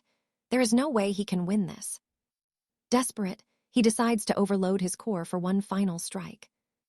His soul stone screams a danger alert as his magical limits shatter, making the inner flame impossible to control. Leo finds the power bizarre, wondering what is wrong with this world. Suddenly, a voice commands him to kill. Leo looks back and sees Seraphina, who warns that the man is about to self-destruct. A blinding light engulfs the assassin before everything explodes. Later, Roland stands with his heavy ballistas completely drained of ammo. Most of his knightly gear is shattered and useless after the brutal fight. As iron golems swarm him, Roland sighs that if Leo had helped just a bit, this would have been over. He tells the golems to wait and take a break, asking if they even know who is standing before them now. Roland removes his heavy plate armor. He is the Grand Inquisitor of the elite vanguard within the Northern Kingdom. He tells them not to be afraid and attack together. Just then, a massive explosion rocks the entire battlefield. Roland stares in shock as a pillar of holy light erupts, covering the mountain. He watches as another blast follows. High above in an airship, a nobleman watches the peak and looks completely stunned. His knight reports a massive surge of primordial magical energy detected on the peak of Mount Haven. Only a kingdom's army could cause such a blast, and he suspects the High Imperial Council is finally involved. But the nobleman admits that in all his years, he has never seen a power like this. Across the stars on another ship, the young squire watches the distant explosion in silence. Back on the ground, Roland stares at the pile of broken golems and feels confused. He does not have time to think, though, because he needs to find his missing captain. Suddenly, another beam of light appears and Leo walks out, carrying Seraphina gently in his arms. He looks down at the girl as peace finally returns to the peak of Mount Haven. The villagers who were used in the dark experiments go back to their simple lives. Luckily, their memories are gone, as if the nightmare never happened. And that's where we leave it. Trust me, you and I just witnessed a legendary mystery that is only just beginning to unfold. All right, you and I are about to dive into a story where a genius boy is rewriting the laws of time. Arthur explains it is a forbidden chronomagic that loops time itself, a risk so dangerous that every kingdom banned it. However, he didn't just master this magic, he reversed the fates of everyone caught in the experiment at once. He also crafted illegal teleportation spells, proving that this man is nothing short of a dark genius. Lord Alaric notes that with such power, the High Council and military factions would be desperate to recruit him. Changing the subject, he asks if the boy was already dead, but Arthur admits he isn't even sure. The old man realizes that if that's true, the enemy is still breathing, and Arthur silently agrees. Then the Lord demands he finish the job properly, while keeping an eye out for whoever is using their house's secret blade arts. Now pay attention here. As Arthur boards his massive skyship after accepting the mission, we can clearly see even this genius looks apprehensive. A while later, the scene shifts to the peaks of Mount 𝒂𝒂𝒏. A nobleman thanks him, saying his daughter told him everything about how Arthur saved their family from those rebels. But Arthur simply replies that those weren't rebels at all. They were more like empty puppets. Arthur recalls a child's warning that more shadows were behind the attack, and the man admits it is true. Even if House 𝒂𝒂𝒏 has weakened, it's still unthinkable for anyone to challenge the greatest power on the continent. Watching closely, Arthur realizes the man intends to close his eyes and act as if nothing happened. Shocked, the man wonders how a mere boy could see through him so easily despite his young age. He was staying perfectly calm during this talk, making the man wonder who this kid really is. The Lord says survival of his 10,000 kinsmen comes first, even if he has to bury his pride. Throughout the conversation, Arthur doesn't show even a flicker of nerves while facing him. Everyone usually bows in fear, but Arthur treats him like he is just an ordinary man. Arthur says not to worry, because he long ago decided to view the world from far above. You and I saw that coming, right? This kid truly thinks he's a god walking among men. Arthur stands up and tells him that if he wants to live with his eyes closed, he should stay that way, because opening them will only bring more pain. With the conversation over, Arthur turns and walks away from the hall. Still, he has one question about this new era, asking if there is any alchemy or magic capable of reconnecting severed limbs. Arthur knows it sounds impossible, but he has seen far too many absurd things lately. Time passes as the scene cuts to a skyship where Princess Seraphina lies unconscious inside a healing capsule. Lady Alara watches the girl from the shadows, carefully analyzing the data scrolling across her tablet. Moments later, Alara leaves. Sir Roland rushes over to ask about the captain, but the news is grim. Roland asks why, wondering if it was just because her arm had been torn away. Alara explains that her blood is now a toxic cocktail produced by her own body, with no known antidote. She tried to neutralize the venom, but it is already spreading deep into her internal organs. Desperate, Roland screams that they need to reach the High Citadel's infirmary immediately. Alara repeats that there is no cure, and the journey to the royal capitals is far too long. Seraphina won't survive the trip. Heartbroken, Roland asks what they are supposed to do now. Alara tells him to prepare for a final goodbye, as the captain's last order was to be shielded and cast into the void of space after her death. Now she must find the coin for high-quality burial armor. Elsewhere, the scene shifts to a new location. High above Mount 𝒂𝒂𝒏, a massive skyship looms. A knight mentions it belongs to the matron of the western sky, but she isn't answering their signals. The Lord says she clearly didn't come to visit him, so they should just leave her be. But the knight argues this is their house's sacred ancestral territory. Even if she is the matron, her behavior is a total insult to their honor. Still, the leader demands calm, as House 𝒂𝒂𝒏 is currently rebuilding its lost glory. Patience is their greatest weapon right now. They must endure this blatant disrespect until House 𝒂𝒂𝒏 is finally strong enough to strike back at anyone who dares to cross them once the leader departs. And that's it. Trust me, you and I are definitely going to want to see what happens next. All right, you and I are diving into a mystery where a strange girl seeks an audience with a legendary lord. She might actually be an unexpected ally, offering to save the dying maiden currently under his divine protection. Layla is stunned, asking if she can truly restore her lost limb. Medicine has surely advanced since the old days. The girl claims it is easy, though purging the venomous blood currently rotting her heart will be the real challenge. Hearing this, Lord Leo asks if she hails from the House of Thorns, known for their mastery of poisons and tempers. She is impressed by his knowledge, noting that blood venom is indeed a forbidden art of her noble house. Shocked she confirmed it, Leo quickly changes the subject and begs for her divine help to save his companion. Since she is considering his request, he tells her to name her price, anything she wants from his kingdom.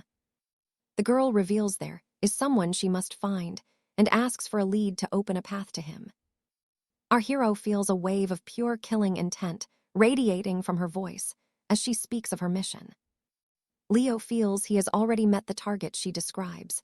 Not long ago, he encountered a man he wanted to crush with his bare hands. He warns her she is too late since the man was executed, but shockingly, she reveals the bastard is still drawing breath. The problem is that he is hiding deep within a fortress where she will need Layla's tactical aid. Trust me, things get weird as we cut to a golem scrap heap and a mysterious sarcophagus. Holding tattered robes, the figure waits as an arcane magical scan begins searching through the ancient, dusty ruins. Dark fluid leaks from the capsule before the heavy lid finally swings wide open. A mysterious man is inside, and the girl welcomes him back to life after his long and terrible slumber. It is revealed to be that same old lord, Richard, asking who she is. She says her name is Rachel, his new mortal vessel. She tells him to be patient until all his fragmented memories finally return to him. Confused, the man watches Rachel, who secretly believes he will love her once more as the scene shifts to another kingdom. Seraphina explains that the traitor is hiding in the wastes, where the Imperial Legion dumps their broken golems and war machines. The catch is that the territory is strictly guarded by the Council and their heavy arcane defense batteries. Leo wonders if this council is like the grand bureaucracies of old. A child once told him stories about them. She notes that the term has been forgotten for thousands of years, wondering how Leo knows such ancient and forbidden history. Regardless, the council is a neutral power that keeps its distance from the feuding martial sects of the northern lands. Leo scoffs at their neutrality, noting that the elites have always used the same tricks to maintain their grip on power. Watching the hero, she thinks he speaks like an ancient immortal, leaving her to question his true origin and destiny. Changing the subject, Leo asks for his task. She needs him to draw the fire of the Imperial Legion. Let's pause for a second as a man watches a massive explosion report. His secret lab is now nothing but ash. It turns out Roderick was there, claiming they hit a massive snag, but handled the problem with some very extreme measures. He burned all the evidence to keep their dark project a secret, which remains his most absolute priority. The man sneers, noting that Roderick still has a silver tongue despite the total failure of his mission. He asks how he plans to face the wealthy lords who funded this. If they learn the lab is gone, their heads will surely roll. Roderick insists the venture was a success, as the Iron Fortress was merely a stepping stone for their grander design. They gathered enough forbidden data to move forward, making the loss of the facility a minor setback in the end. Because of that, they must now proceed with their grandest design, the Iron Vanguard. As Roderick leaves, the man asks if he can replicate the girl who stands by his side, but Roderick simply stays silent. The villain complains that being stuck in this desolate waste is boring, suggesting if a new vessel is too difficult to forge, he should just borrow hers.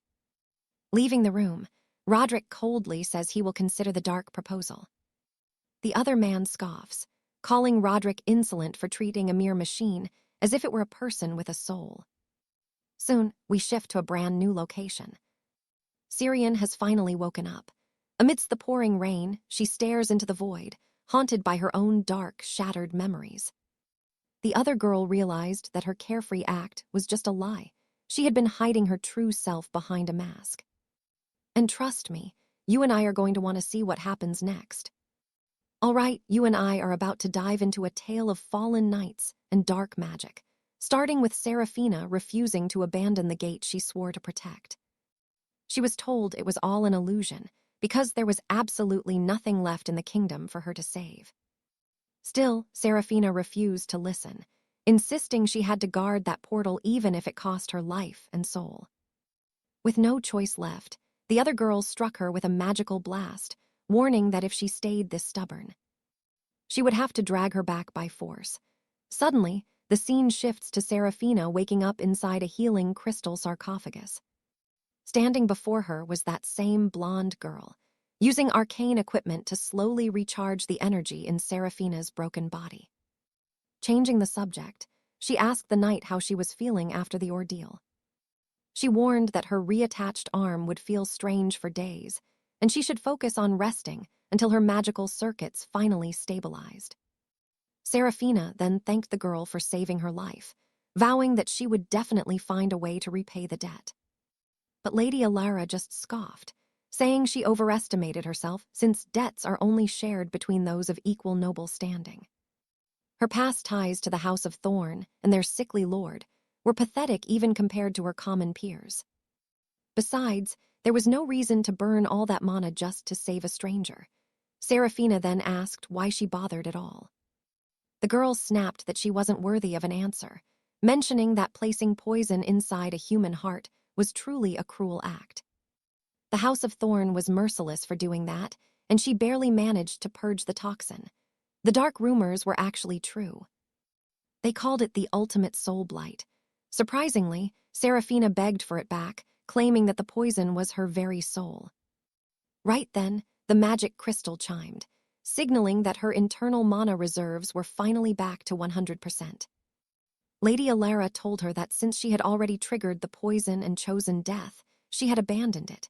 It no longer belonged to her. Seraphina stayed silent.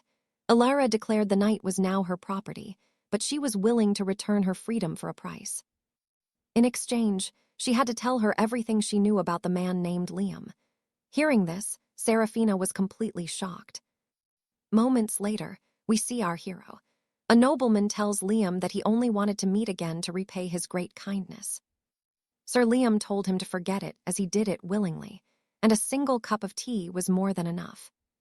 The man insisted, saying the roles of debtor and creditor feel very different when you are the one who owes.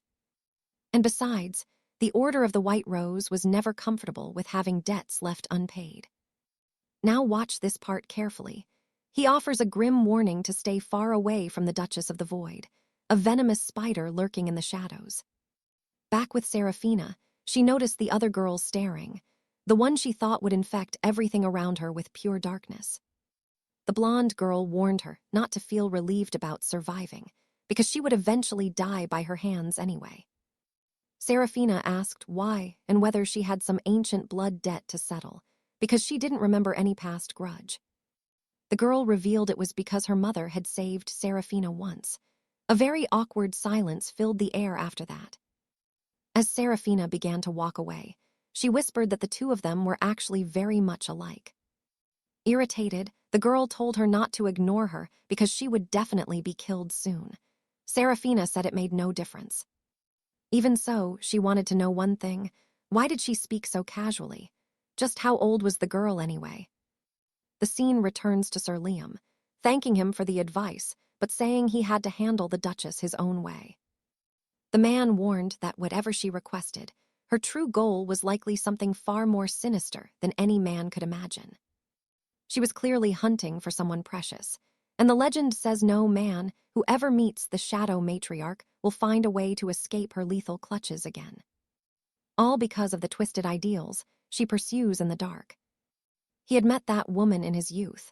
She was beautiful, radiant, and absolutely breathtaking to everyone who saw her. Even though he was already betrothed, it was hard to refuse her marriage proposal. Even now, he sometimes regretted saying no to her. Furthermore, rumors say more than 100 men have succumbed to her. All of them gave her their precious bloodline genes. You and I saw that coming, right? They call her the Black Widow now. She devours her partners completely once she's done. Hearing all of that, Sir Liam joked that she must have far too many children. The man says she has over 100 heirs, as many as the bloodlines she's harvested. Sir Liam was stunned. How is that even possible anyway? But that wasn't the point, because she uses dark alchemy to grow them in glass vessels, making 100 of them at a single time. Shocked, Liam says the world has become a strange place. Raising so many kids isn't easy, but the leader says she is seeking a perfect being. And trust me, you and I just learned that chasing a dream of perfect heirs only leads to a heart of pure madness. Stick with me. We are starting with a warning that our hero, Leo, must stay hidden from a truly dangerous lady. Leo just stands up and sighs, calling it a total pity. His companion asks what the problem is. Leo jokes that if she were his type, he might have considered starting a family.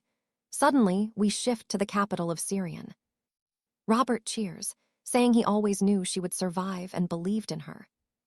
Serafina tells him to back off as he is being weird, but Robert insists they are brothers in arms and he was worried. While Leo enjoys a meal, Serafina approaches, hearing that he was the mysterious savior who rescued her. She has one burning question, though. Is Leo actually much older than her? Hearing that, our hero stays dead silent. She takes his silence as a yes, joking he might be old enough to be her grandfather, snatching his plate away. She tells Leo to stop eating this junk for his health, ordering the maid to bring fresh organic stew instead. Leo immediately demands his food back, warning her to hand it over unless she wants to face his wrath. Later, in a dark chamber, a high priest asks in disbelief what the young girl just claimed to find. Now pay attention, she reveals Leo's secret. 2,000 years ago, a man voluntarily sealed himself inside a hidden stone chamber, and she thinks Leo is that very same ancient warrior.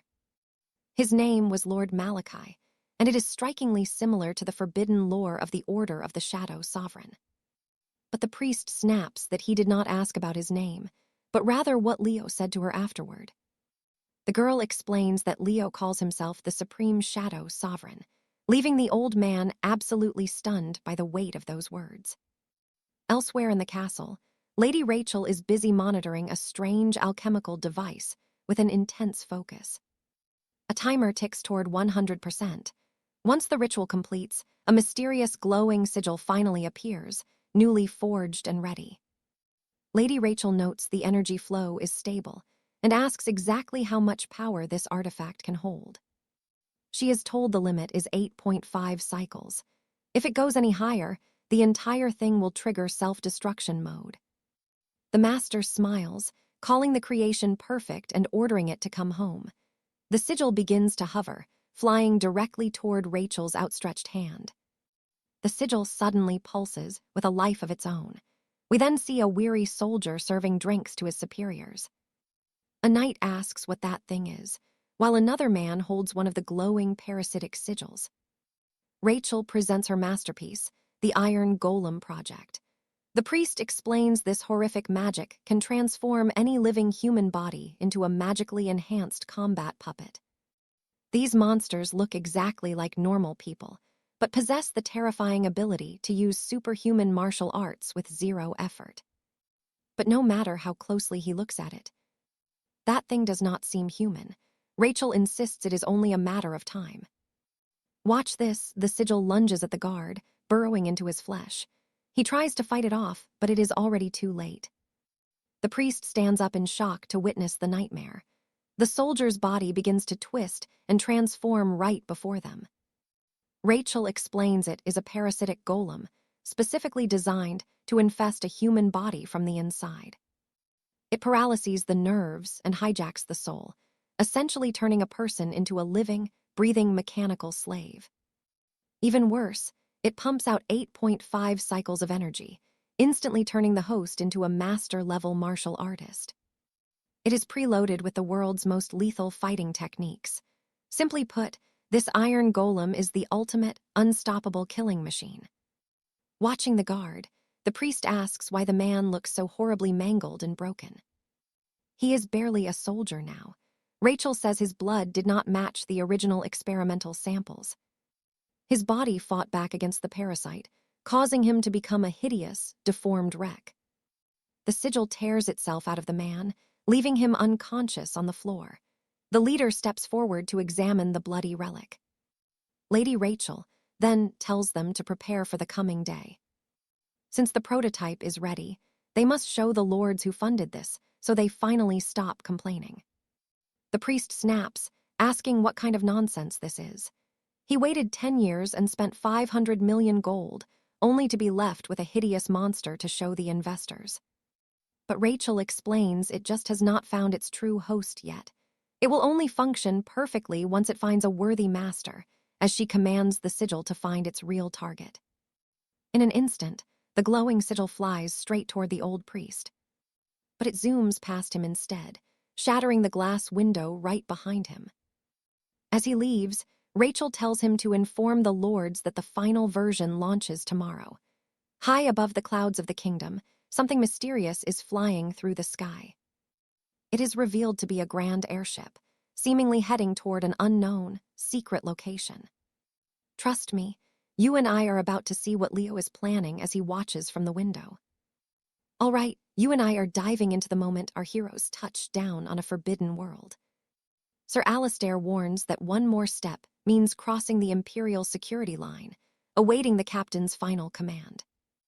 Lord Robert reminds them this realm belongs to the High Crown. One wrong move makes them all fugitives. Lady Seraphina asks about the Duchess of the Silver Blade, and Alistair tracks her signal to the western reaches. She is 4,000 leagues away on the far side of the celestial sentry, likely in a safe zone. Even so, they must prepare the extraction pod. If everything fails, she stays behind and they act like strangers. Suddenly, the young lady approaches Arthur, telling him they have finally arrived at the destination. Only the two of them will go, but Arthur asks why she is coming instead of staying safe. Seraphina insists she must pilot the pod, though Robert mocks her, saying she can barely steer a ship. Now pay attention here. She reveals she has a personal blood debt to settle with that bastard Duke Malphaz. Arthur tells her to stay, reminding her of her debts. If she clings to the past, she cannot move forward. The more she holds onto old ghosts, the further away her true future becomes. Seraphina is stunned into silence. Meanwhile, we shift our focus to a dark chamber in another kingdom. Chancellor Sterling receives the news. The prototype for the legendary project Iron Golem is finally complete. They plan to reveal it tomorrow, even though the Citadel predicts a high chance of a total disaster. Because of the risk, headquarters will scrutinize every inch of the machine before the grand presentation. But the overseer refuses to wait, demanding the show go on. Sterling argues the data warns of failure. The overseer snaps back. The project was already a failure, just like the Fallen Order was before it. The committee is snooping around, and if they find out the Fallen Order were test subjects, everyone dies. Success or failure no longer matters. They need to bury this situation and move on immediately. One final warning rings out. No more mistakes will be tolerated before the overseer vanishes into the shadows. Trembling, Sterling collapses into his chair, cursing the day he ever made a deal with that monster. Suddenly, an alarm blares through the halls. An intruder has breached the outer limits of the territory. Down on the surface, a mysterious pod crashes into the dirt. Out steps Arthur, ready for war. Systems scream an alert in the disposal yard, while Lady Alara watches the surface from her high tower.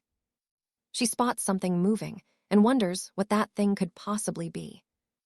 Why is there an unknown life form in the garden? She has never seen such a strange creature before. Before she can look closer, the beast disappears into the mist. We cut to the Chancellor watching Arthur on a glowing screen.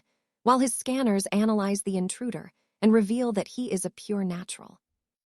No magical internal units, no hidden blades, not a single weapon detected on his body. Since he is not in the Imperial Registry, Sterling assumes he is just a stray beggar from the wastes. He sneers at the unlucky peasant who wandered into a war zone, but crossing the military border is a death sentence. A massive iron sentinel lunges at Arthur, charging forward with the intent to crush him instantly. "Trust me, you are going to love this part." Princess Rosaline enters, warning that Arthur is no ordinary man. Sterling is in complete disbelief, refusing to listen to her. He thinks a peasant is no threat, but in seconds, the sentinel is pulverized into scrap metal, leaving the old man completely paralyzed by the sheer power he just witnessed. Rosaline ignores his shock and begins analyzing the invisible energy field. She demands a full breakdown of his martial arts style, even if it means hacking the central archive. Sterling shouts at her, trying to reclaim his authority since he is technically the one in command. Rosaline just scoffs. Does power even matter if the project fails and they all end up executed? They must stop Arthur now, regardless of the cost to their pride or their resources. If the Chancellor wants to keep his stolen title, he needs to act like a real guardian for once. Defense systems report that the intruder has reached the second line. Cannons, lasers, and battalions of guards are now active and ready for the kill. Sterling stares at the screen in cold silence before finally barking out the order to erase him. And that is where we leave it, as Rosaline moves to accelerate the project for the final clash. Stick with me, we're about to see a mysterious meeting unfold on the peaks of Mount Hallow as an unknown figure approaches the girl. It turns out to be that star from earlier. She says the target has arrived and offers to lead her inside. Suddenly, the scene shifts to Leo, who sees a massive cyclone tearing right through the landscape toward him. Our hero just watches calmly, honestly not even fazed by the madness happening around him at this point. From the storm, a massive stone sculpture rises. Leo barely has time to ask what it is before a giant hand lunges forward, slamming a heavy attack into our protagonist. The impact was so violent it shook the entire earth. Meanwhile, Duke Vane watches the struggle from afar, desperately trying to figure out what is going on. Beside him, Richard is making a huge scene over a minor detail. Convinced Leo is dead, he starts screaming for someone to recover the body and confirm the ID later. The system warns that the energy signal is totally abnormal, and honestly, it is starting to get annoying. Now pay attention. The Duke cannot believe anyone could survive being crushed by that thing, but the signal is far from normal. Suddenly, we see that giant hand again. Suddenly, a strike so powerful it splits the clouds hits the statue, and our hero appears from above like a god. Without hesitation, the Duke orders Leo's immediate execution. The stone statue swings its massive fist once more. Leo mocks it, saying the true power of such a saint is found in silence and peace. He asks how it could be filled with such impure violence. It is nothing but a hollow fake, using the image of a holy saint to cause destruction.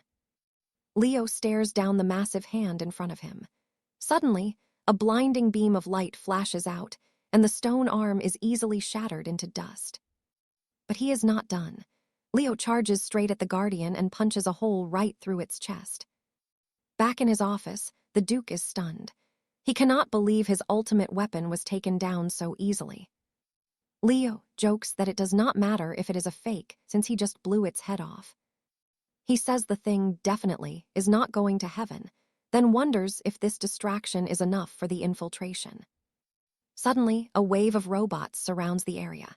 Meanwhile, Richard sees the system screen reporting the detection of an ancient and deadly sword style. It is the forbidden blade technique of the Shadow Heart from the Dark Order. Terrified, Richard tries to call Commander Barrett, hoping to get some answers. He demands to know what is happening, since they need to establish a secure link immediately. Here is a voice you and I recognize. A girl tells him he will not be reaching anyone for a long time. Richard freezes as he hears her. It is revealed to be Alara, the girl our hero partnered with earlier. It looks like her true goal all along was to hunt down Richard. Richard calls her name, but Alara tells him not to speak to her so casually, as if they actually shared some kind of deep personal history together. Confused, Richard asks if she has forgotten him, but Alara just stays silent. Richard claims his looks changed after he lost half his face in a lab accident. Plus, he says he has grown much taller and broader since they last met. He reminds her that 25 years ago, she visited his private laboratory in Sterling City. A flashback shows his younger self working when a stranger enters. He turns to see who arrived and asks the mysterious girl for her name. The girl tells him he is even more attractive than people said he was. She calls him the most talented and handsome scientist in history. Because of that, she wants to have a child with him to combine their elite genetics. She claims their child would be perfect, and she needs his status to make it happen. Back in the present, Richard watches Alara, who still has not said a single word. He asks if she really does not remember him. Suddenly, she draws her blade, telling him that forcing those memories back just makes her even more annoyed. The scene shifts back to Duke Vane again. The system reports that 73% of the forces are gone and defense is impossible. The Duke is in total shock, fearing what is coming next. An explosion rocks the office, and Leo walks through the smoke like a boss. The old man asks who the hell he is. He says his name is Leo, and since the report said all problems should come to him, he has arrived. Then, he simply asks where the real monster is hiding. The scene cuts back to Richard asking if she really thinks she was a failure. He insists he did not fail and that he finally created his true masterpiece. He knows her obsession with becoming an absolute, perfect being. He says she is the only one who actually lost in the end. He rants about how she threw away her entire life and even gave her heart to make this happen. Yet, she does not even recognize him.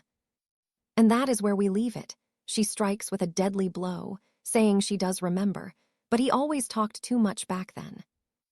All right, you and I are about to see this mystery unravel as a door finally swings wide open. There she was, Lady Rosalind, lying cold. Sir Alistair notes the strike was perfect, piercing the man's heart without any hesitation. It didn't matter what they once shared. In this moment, there was absolutely zero mercy left in his soul. But Rosalind tells him not to be so reckless. She claims he simply has no idea what he's truly worth. Soon enough, she'll see the truth. He will be remembered forever as a man of great value. Alistair tells her to forget it all. Death's greatest gift is oblivion, but the man laughs, claiming Alistair is dead wrong. He won't just die. His life's masterwork will represent him and prove his eternal worth to the entire world. Suddenly, two girls appear. Alistair freezes as he recognizes one of them. It was the same child from before.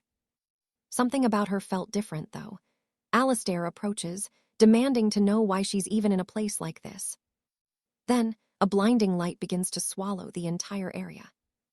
Pay attention here, because the wards are failing. 91% of the barrier is gone, and 86% of the core is shattered. Repairs are impossible now. The escape frigate is ready, and they need to evacuate the floating citadel immediately. But the commander refuses to run. He won't be a fool who fails to protect his post. Then, a voice reveals they were the one who ordered the escape frigate ready. The old man recognizes that voice instantly. A girl calls it a small mercy, a token of respect for the old days. But if he wants a soldier's glorious end, he can find it right here. All he has to do is stay put. After all, that wouldn't be a terrible way to go. The scene shifts outside the massive sky fortress. Alistair's own ship is hovering nearby, his three companions watching the chaos from a distance. Silas asks where that ship came from. Serafina notes it just appeared out of nowhere a second ago. But Cedric says that's not the issue. He tells the captain to look at the crest. That ship belongs to the High Empire, the strongest organization in this world. Moments later, Alistair stands frozen in shock. The girl looks completely different than before, especially now that a radiant light is swallowing her whole body. Rosalind asks if he's seeing this. All of this belongs to him. Alastair asks what happened to the girl. She responds that this power is her true purpose and her only value. This is just the start. That child is an empty vessel, capable of absorbing and containing every bit of power imaginable. She'll keep growing until she reaches the absolute peak. The girl then tells him to be still. He needs healing before anything else. But the man knows he's already fading. He asks if she realized that already. In his final breath, he grants her the gift of free will, telling her to live as she chooses. Then, Lady Rosalind is finally silenced forever. There was one last task, though. He would leave the child in her care as a final legacy. Follow your heart and use that power. Those were the very last words the old master ever spoke to her. The girl remained silent, just staring at the tiny, glowing heart that was beating right in front of her. I know what you're thinking, but Alastair isn't having it. He tells her to stop because this life of madness is enough. Whatever the history is, it should be buried. He demands she return the child to normal, giving her one last final warning. But the girl disagrees. He didn't live a life of madness. He lived fiercely, desperately, until the very end. Still, he shouldn't worry. Sir Alastair's life is finally coming to an end. She has her own free will now, and she'll live the life she always dreamed of. She turns to the other girl, promising to grant her freedom as well. There's only one condition. If they ever meet again, she must hug her tightly, just like she did all those years ago. After that, the maiden finally returns to her senses and collapses on the floor. Alastair can only watch everything happen in silence. Elsewhere, the sentinel wards scream in alert. A dreadnought-class sky fortress has just been detected entering the local airspace. Even worse, it belongs to the Inquisition of the High Empire. The old commander watches the ship with dread. He knows an orbital strike is likely coming for them all. Serafina calls it a total disaster. A ship that size means the regular army is here. Cedric is panicking. Silas wonders why they aren't moving. Maybe the massive ship simply hasn't noticed them yet. He compares them to a mouse at an elephant's feet, but Serafina warns him, they've already been spotted by the enemy. Trust me, you and I aren't ready for who just stepped inside. All right, stick with me, because we are about to uncover the secret of Lady Sira, the last living heir of the legendary house Tang of Silverstone. Sira is stunned by the discovery, but the mysterious lady promises to stay silent and pretend she never saw her in the ruins.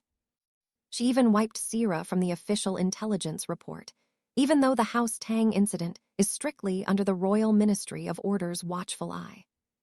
Watch closely, they are planning to bury the truth forever. Immediately after, the woman sends a false emergency signal to the High Council, claiming that due to an unknown magical surge. The arcane spire overheated, causing a total security failure and sending the iron golems on a violent and mindless rampage. She reports that containment is now impossible, and based on the field assessment, she is ordering the activation of the Sixth Seal Protocol. Lyra asks what is going on and if chaos is erupting down there, but Sanya says everything is under control and all the iron golems have finally been deactivated. Lord Sterling demands to know why this woman is lying. Suddenly, everything changes. A voice confirms that the use of a localized celestial starfall has been authorized under the emergency defense laws. Sir Robert is absolutely horrified when he hears the mention of the starfall. The woman thanks them for their service, glad the mess was handled without any extra complications or delays. Now she is carrying out her final orders. A blinding beam of light erupts from the skyship, targeting the floating moon above. The strike hits the orbit perfectly, and a massive magical drill begins burrowing deep into the moon's very foundations. The other girl mocks the situation, saying bureaucrats hate long reports and will keep this massacre down to 3 short lines. She screams at Sira to move faster, because this skyship needs to jump across 5 leagues in just 5 minutes flat. She hopes their paths never cross again, because she absolutely hates dealing with these messy and complicated tragedies. In a flash, the girl vanishes. Sterling stands there, completely baffled by what that woman was talking about. Robert explains she is calling down an apocalypse spell and that she is truly insane. Sterling is still confused. Robert warns that this weapon can shatter moons or entire kingdoms. He had heard the dark rumors, but never thought it actually existed. Can you believe it? One strike to erase an entire world. You and I are seeing real madness unfold right here.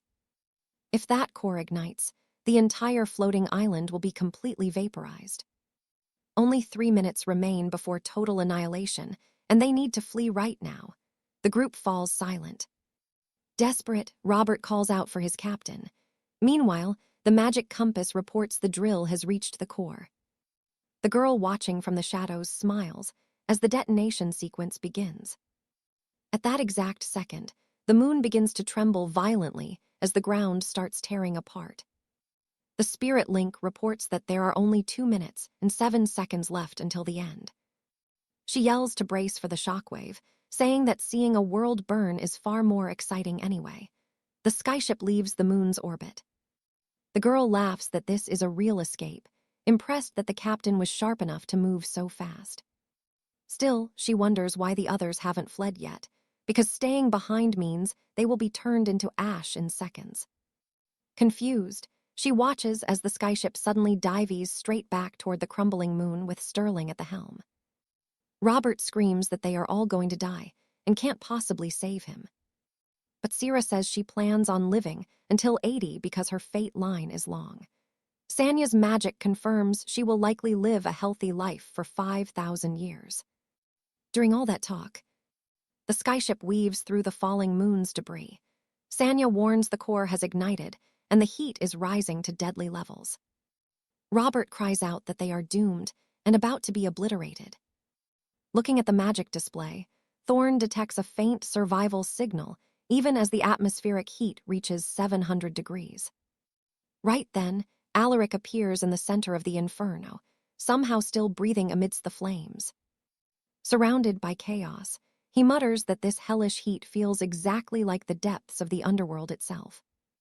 A terrifying monster looms over Alaric, and he asks if death is finally here. He almost regrets not dying sooner, as he would have walked into its jaws willingly before. But today is different. He made a sacred vow to protect the child, no matter the cost. Suddenly, 𝒖𝒂𝒏 appears through the smoke, screaming for him to board now.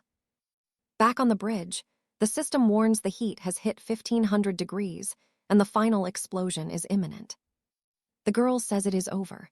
Once the core detonates at 6,000 degrees, not even a god could survive that heat. And trust me, you and I just witnessed a narrow escape. All right, you and I are jumping back to the celestial galleon as Alaric prepares to board. Lady Alina panics, shouting about the pressurized seals, while Alaric just holds the young princess tightly in his arms. She screams that the heat is 2,000 degrees. Opening that door means certain death for everyone involved. Then the countdown hits 1. A massive blast erupts, and we watch as the moon literally shatters into pieces. The survivors stare at the blinding light until nothing remains of the silver orb in the sky. Alaric still clutches the girl when a mysterious figure appears. He looks up, realizing a strange man has been watching him this whole time. Alaric whispers that it's been an eternity, never expecting to cross paths with this ghost from his past again. The man replies that destiny bound them across 2 millennia. Suddenly, the scene shifts to a completely different realm. The stranger tells him to go ahead and ask his question. It's the same mysterious figure we saw just a moment ago. The young knight wonders how he could be so certain, but the man just smiles, knowing the truth deep down. He wouldn't have traveled to the very edge of the living world otherwise. Alaric can only stand there in silence. The stranger admits he's exhausted from walking over endless corpses, feeling the chill of death deep in his own bones. Confused, the young swordsman asks if they've met. The man says no, but some souls can see the truth without introductions. The man begins to drift into a vision, recalling memories from a time even before he could walk. In the past, a babe reaches for an apple, only for it to be crushed under a heavy, cruel boot. A figure looms over him, casting a shadow where the word demon is written in blood. The innocent child reaches for a blade instead. The man laments that his right to a peaceful life was stolen. The infant grips the steel. From that day on, he was forced to feast on death rather than bread. The boy became a warrior, trapped in endless battles, yet his inner hunger for peace was never once satisfied. The vision fades. The man explains that this warrior eventually lost any reason to keep on living in this world. The swordsman notes his incredible power. The elder agrees, saying there is no higher peak of strength left for him to climb. Even now, Alaric could slay hundreds of thousands who dared to stand against his overwhelming, legendary might. The elder sighs. No matter how many fall, that hollow hunger inside just grows larger. Blood was never the soul's true nourishment. Hearing this, the young swordsman falls into a heavy, thoughtful silence. Now pay attention. The elder finally offers an answer to his quest for an end to this purposeless existence. No knight in this age can defeat him. Only his own choice can bring the finality he truly seeks. Alaric argues that choosing death is the wrong answer. Since his life belongs to the crown, his final end isn't a possession he can simply choose to take for himself. The elder falls silent. Alaric stands, realizing there are simply no answers to be found here. Surprisingly, the elder asks to put his soul to rest. He offers to send him to a realm beyond life and death, a deep, eternal slumber from which he might never wake. But if fate is kind, a new life might begin. The boy listens in total silence. We're back in the present. That vision was Alaric's. The elder says he looks different than 2,000 years ago. The darkness on his back has faded, replaced by a spark of life. He asks if Alaric has found a new path. Actually, it was the opposite. He just vanished. The Order of Shadows has finally stepped out from the darkness to live under the warmth of the sun. But with his mission gone, his life feels hollow. The elder asks why he even bothers staying alive anymore. The oracle warns of 4,000 degrees. Their magical barriers are beginning to melt away. The elder suggests this is the perfect chance to embrace the flames and end it all. Why cling so desperately to life? Why are you holding on so tight? Alaric says it's for a promise to protect the child, but the elder warns that the world eventually erases everything. Promises fail. In the vastness of the universe, hasn't he realized that a man is smaller than a speck of dust? What could a simple promise mean to dust? He's risking everything for a girl whose name he barely knows. He should let go because he can't save her. Alaric knows they're doomed. Even so, he's determined to keep fighting until his very last breath escapes him. You and I just saw a hero ready to burn to ash. Some promises are simply worth dying for. You and I are about to see that if death makes a life meaningless, it was just lived incorrectly. He realizes now that death cannot end everything as long as life leaves behind memories, even those smaller than dust, because a true legacy transcends even the end of one's journey. The cleric says that the boundary between life and death has been crossed, and a holy light begins to shine from behind the man. The scene shifts to that flying galleon fleeing the fallen kingdom as a massive aura of light erupts around it. The rival sorceress watches in shock as the ship survives the catastrophic explosion. He begins his escape, while the lady continues to stare at the blinding light. Sybil does the same, and right in front of her, a mysterious figure is glowing. He looks different now with gray hair and is carrying someone in his arms.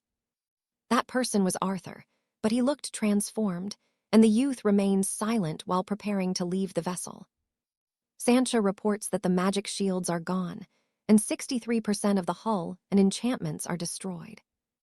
With repair costs being massive, she asks Sybil if they have the gold. Sybil stays silent, while Robert says they have absolutely nothing left. Soon, the noblewoman teleports onto the ship, demanding to know what they have done. She looks back and sees the protagonist in his new form, but fails to recognize Arthur, wondering who this stranger is. The magic scroll warns that his crest is unknown, and the mana core is not installed.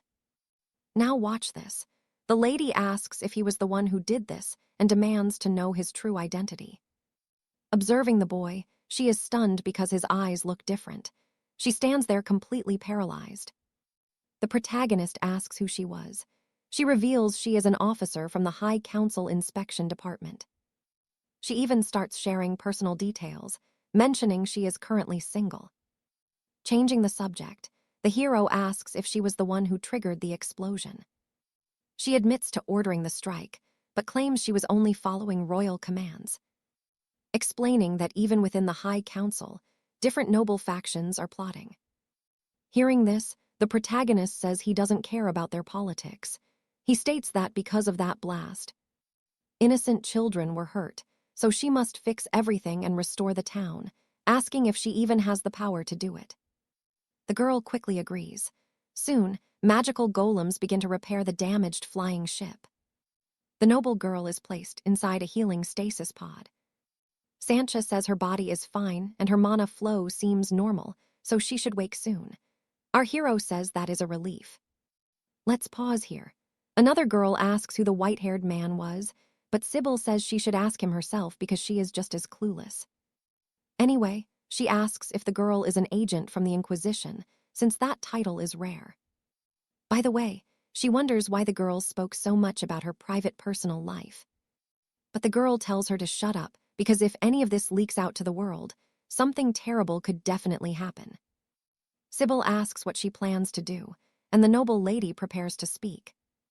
At that moment, she realizes something is wrong because Arthur is standing right behind her. He just approaches Sybil and watches the fleet above. Later, the noble girl is back on her vessel, observing the protagonist's flying ship. In that moment, she wonders when he actually moved. Thinking back on the protagonist, she wonders who that man really was. Back on the ship, Robert says everything is fixed, and even the components were replaced with rare relics. Everything returned to normal, but Sybil looks at the hero and says not everything was the same. She asks if he likes his new look, and Arthur asks her how it appears. The girl says it looks like a fool trying to act cool. Hearing this, the protagonist admits he really hates this new appearance too. Moments later, the scene shifts. Our hero is seen cutting his long hair. The scene returns to the other galleon, where an old lord sits in silence. A memory flashes in his mind of him, asking what she said. She replies that 2,000 years ago, a man named Lord Alaric voluntarily sealed himself in a stone tomb and is definitely linked to the ancient order. The old man says that was not his question. Wild right. Let's dive into a story where one man rises to become the absolute sovereign of chaos. The scene shifts back to the present as an elder recalls everything. He quickly signals the high command, requesting immediate clearance to share the ancient files. A cold voice echoes through the chamber. Permission is granted, and the long-lost truth must finally be brought to light. And so, Isabella asks to verify if a knight from her order sealed himself in a stone tomb 2,000 years ago. After a moment, the ancient archives begin to churn, revealing a legendary figure of unknown age who was lost to history. But his name is Alaric Thorn. The elder trembles, realizing he is staring at the sovereign of chaos himself. Red alerts flare across the screens as the elder freezes in shock. Now, we shift our gaze to the peaks of Mount Valor. The lord of the house hangs his head in shame, crushed by the suffering his own daughter endured right under his nose. A heavy silence fills the hall. Breaking the tension, our hero asks if the young girl is finally safe from harm. The lord confirms she's been fully examined. Miraculously, not a single scratch or injury was found on her body. Most importantly, every horrific memory of what happened that night has completely vanished from her innocent mind. She is currently in the kitchen preparing elderberry tea for the guests. As she brews it, the girl begins to notice something. Something is wrong. The tea leaves are simply vanishing. Suddenly, a strange energy begins to spin wildly around the young girl. And the scene returns to the man declaring that House 𝒖𝒏𝒈 will never ignore the debt of this incident. The grace shown by their benefactor is something he vows to cherish and keep locked deep within his heart. However, he will also carry the weight of his own failure, looking upon his shame every single day. Alaric replies that protecting one's child is a father's duty. For a king of 10,000 children, shame is just a luxury. The man is shocked. We can both see this boy is truly special. He feels a massive power coming from Alaric. The hero says he leaves at dawn, and they should forget each other. The boy turns to walk away. Even so, the powerful man bows low to the boy in a final show of respect.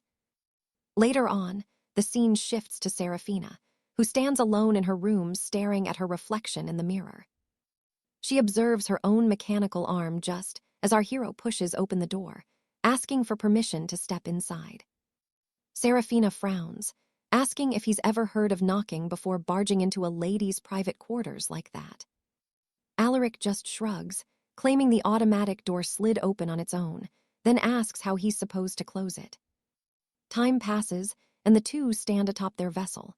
Seraphina finally asks why the hero came to see her. He asks what happened to House Silverthorn. Seraphina's eyes darken.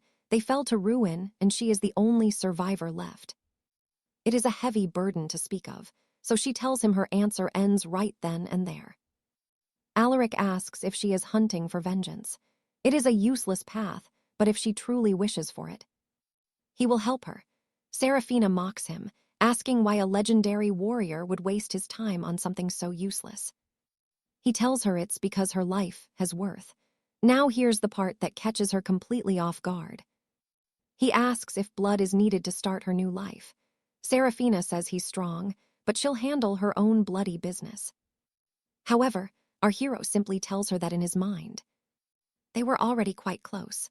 In this strange new world he's been reborn into, she's the only person he knows. He'd even search for dead ghosts to help her. You see, he owes a massive debt to the Silverthorn family. Long ago, there was only one name he cared to remember, the noble knight, Silas Silverthorn. Back then, even if Alaric didn't accept it, Silas was the only person who insisted on calling him a friend. Silas was the young master of House Silverthorn. Seraphina sighs, saying that is a debt far too old to matter. Alaric counters that vengeance doesn't care about the age of the blade, and he will use any means to achieve it. If he can't stop her from being foolish, then he will at least become the sword that cuts her path. Seraphina stays silent as he gets up. Our hero tells her to think carefully about what she really needs. The girl finally speaks. There is one thing she requires. She needs his help to amass a massive fortune in gold. Soon, they land on planet Blackwater in the Obsidian Galaxy, a shady market where they sell lives and forbidden things. Looking at the empty streets, Alaric asks why such a notorious planet feels like a deserted ghost town. Trust me, in a place like this, nobody moves during the day unless they want to end up dead. Arthur asks what would happen if they locked eyes. Seraphina warns it leads to a duel. You never look away, because showing weakness in this kingdom means you won't survive the night. You and I are about to see why these shadows only hunt at night, pretending to be blind to each other. Stick with me. Confused, he asks why they are out at noon. Seraphina explains they need someone rare, someone capable of surviving the harsh light of day. Right then, two mysterious figures loom directly behind them. A girl sneers, shocked Seraphina returned. She asks if she came alone or if she's finally just tired of being alive. Seraphina mocks her for being so short and childish. Enraged, the girl snaps back that she must be begging for a grave. Seraphina introduces Beatrice. She looks like a literal child, but trust me, she is actually the same age as our lead. She claims they are close friends, but Arthur isn't buying it. Looking at the murderous tension, he knows that's a total lie. Apparently, Beatrice is mad because Seraphina borrowed her family's sacred sword codex, a legendary relic, and never actually bothered to return it. Arthur asks what she actually did with the stolen ancient treasure. She admits she sold it. That's why they call her the Wicked Witch. Arthur can't believe what he is hearing right now. Beatrice is fuming, but Seraphina tells her to relax. Now watch this. She claims to have a replacement that is worth 50 times more than that dusty old book. Beatrice scoffs at the talk. That codex was a high-level treasure and the pride of her entire noble house. She demands to know what could possibly be more valuable. If she really has it, she better show it right now. She walks toward Arthur and says the treasure is already standing right here. Arthur and Beatrice are both completely lost by that bold claim. Seraphina reminds Arthur he wanted to earn some gold. A heavy, awkward silence fills the room as everyone tries to process what she just said. Moments later, the group is trekking toward a hidden fortress. Beatrice snaps that she's only leading them here so she can personally execute Seraphina later. She definitely doesn't trust her. Seraphina whispers to Arthur that the girl is just being shy and actually loves her. Arthur looks around, wondering where they are. It's the Shadow Syndicate headquarters, a top faction in the kingdom. That girl's father happens to be the Grandmaster in charge. Arthur tells her to get to the point. He came to help, so what does she actually need him to do? You and I know it's a trap, but she says he'll fetch a high price. They reach the Grandmaster. The man is stunned, saying it's absurd to see Seraphina alive after she betrayed their entire order. He admits he liked her, but tribal law is absolute. She betrayed the syndicate and stole their most precious family treasure. Beatrice smirks, reminding Seraphina that she warned her death was the only thing waiting for her here. Seraphina argues she didn't steal a thing. She merely borrowed it and has returned to settle the debt today. The leader scoffs. Even a full return isn't enough, because every debt in this world comes with heavy interest. Seraphina tells him not to sweat it. The interest she brought along is massive. Beatrice tells her to stop the games and just offer up her neck for a quick, painless execution right now. Surprisingly, the Grandmaster silences his daughter. He wants to hear what Seraphina has to say before he acts. Beatrice is shocked, asking if he's really going to let this traitor escape again. She'll be beyond disappointed if he actually finds it in his heart to forgive her. The leader warns that no bond can override their laws. If she can't repay the debt, she dies here today. Seraphina tells Arthur he worries too much. She then asks the leader if he remembers the legendary ghost Blade Knight, a warrior from the exact same era as the boy. Arthur says he's never heard of him. If that knight was from his time, he was likely just a third-rate scrub. Seraphina laughs and says that's the perfect attitude. She tells the boy it's time to show them something special. Confused, he asks what she needs. She says anything will do, a spell, a sword move, or any skill. Actually, it should be his weakest move. It needs to match the exact price of the debt. As Arthur hesitates, she urges him to hurry up and show the most unimpressive, pathetic move in his entire arsenal. Arthur raises a single fist and stands perfectly still. The Grandmaster watches intently while Seraphina asks what on earth he's doing. Arthur claims it's the ultimate single-strike technique.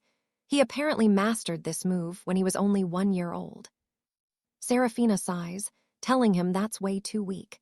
She asks if he can maybe show something a bit more impressive. Arthur argues it's not weak at all. It's just a simple, direct strike, poor on defense, but the offensive power is legendary. Seraphina demands a demonstration, but Arthur warns the room is too small. You and I need to see what's next. All right, you and I are about to see if Seraphina thinks that's enough, while Beatrice wonders about their real plan. The Lord simply tells him to give it his best shot. The leader freezes in shock as a massive crater shatters the stone altar right beside him. It turns out Alastair did that with just a single punch, leaving every witness there absolutely speechless. Alastair claims he was trying to hold back, but his control was shaky after centuries without proper training. Later, Seraphina speaks privately with the Lord, who simply can't believe a human could survive for over 2,000 years. She admits she doesn't know how, but she personally found him sealed in a stone chamber beneath the Iron Peaks. The man assumes it was just some legendary deep meditative cultivation, but that's beside the point. Seraphina explains that his skills are beyond divine. He's basically a walking library containing every single ancient combat art. More importantly, he's close to her and can teach them legendary forgotten techniques that are incredibly useful. The man falls silent, while Beatrice watches everything from the shadows. Down in the city, people spot a strange capsule as a mysterious hooded man walks by. Stick with me, Things are about to get wild. A local merchant asks when the shop opens, and the young man looks back, confused if they're even speaking to him. The merchant scoffs, saying he's the only one standing there. The man feels provoked by a mere kid, but 𝒂𝒂𝒏 calmly tells him not to be afraid, just treat it like talking to a long-dead ancestor. Furious, the man draws his blade and swings, shouting that the boy is begging for a quick death. 𝒂𝒂𝒏 doesn't flinch, leaving the attacker baffled when his sword suddenly vanishes and reappears on a nearby table. 𝒂𝒂𝒏 picks it up, telling the man not to worry.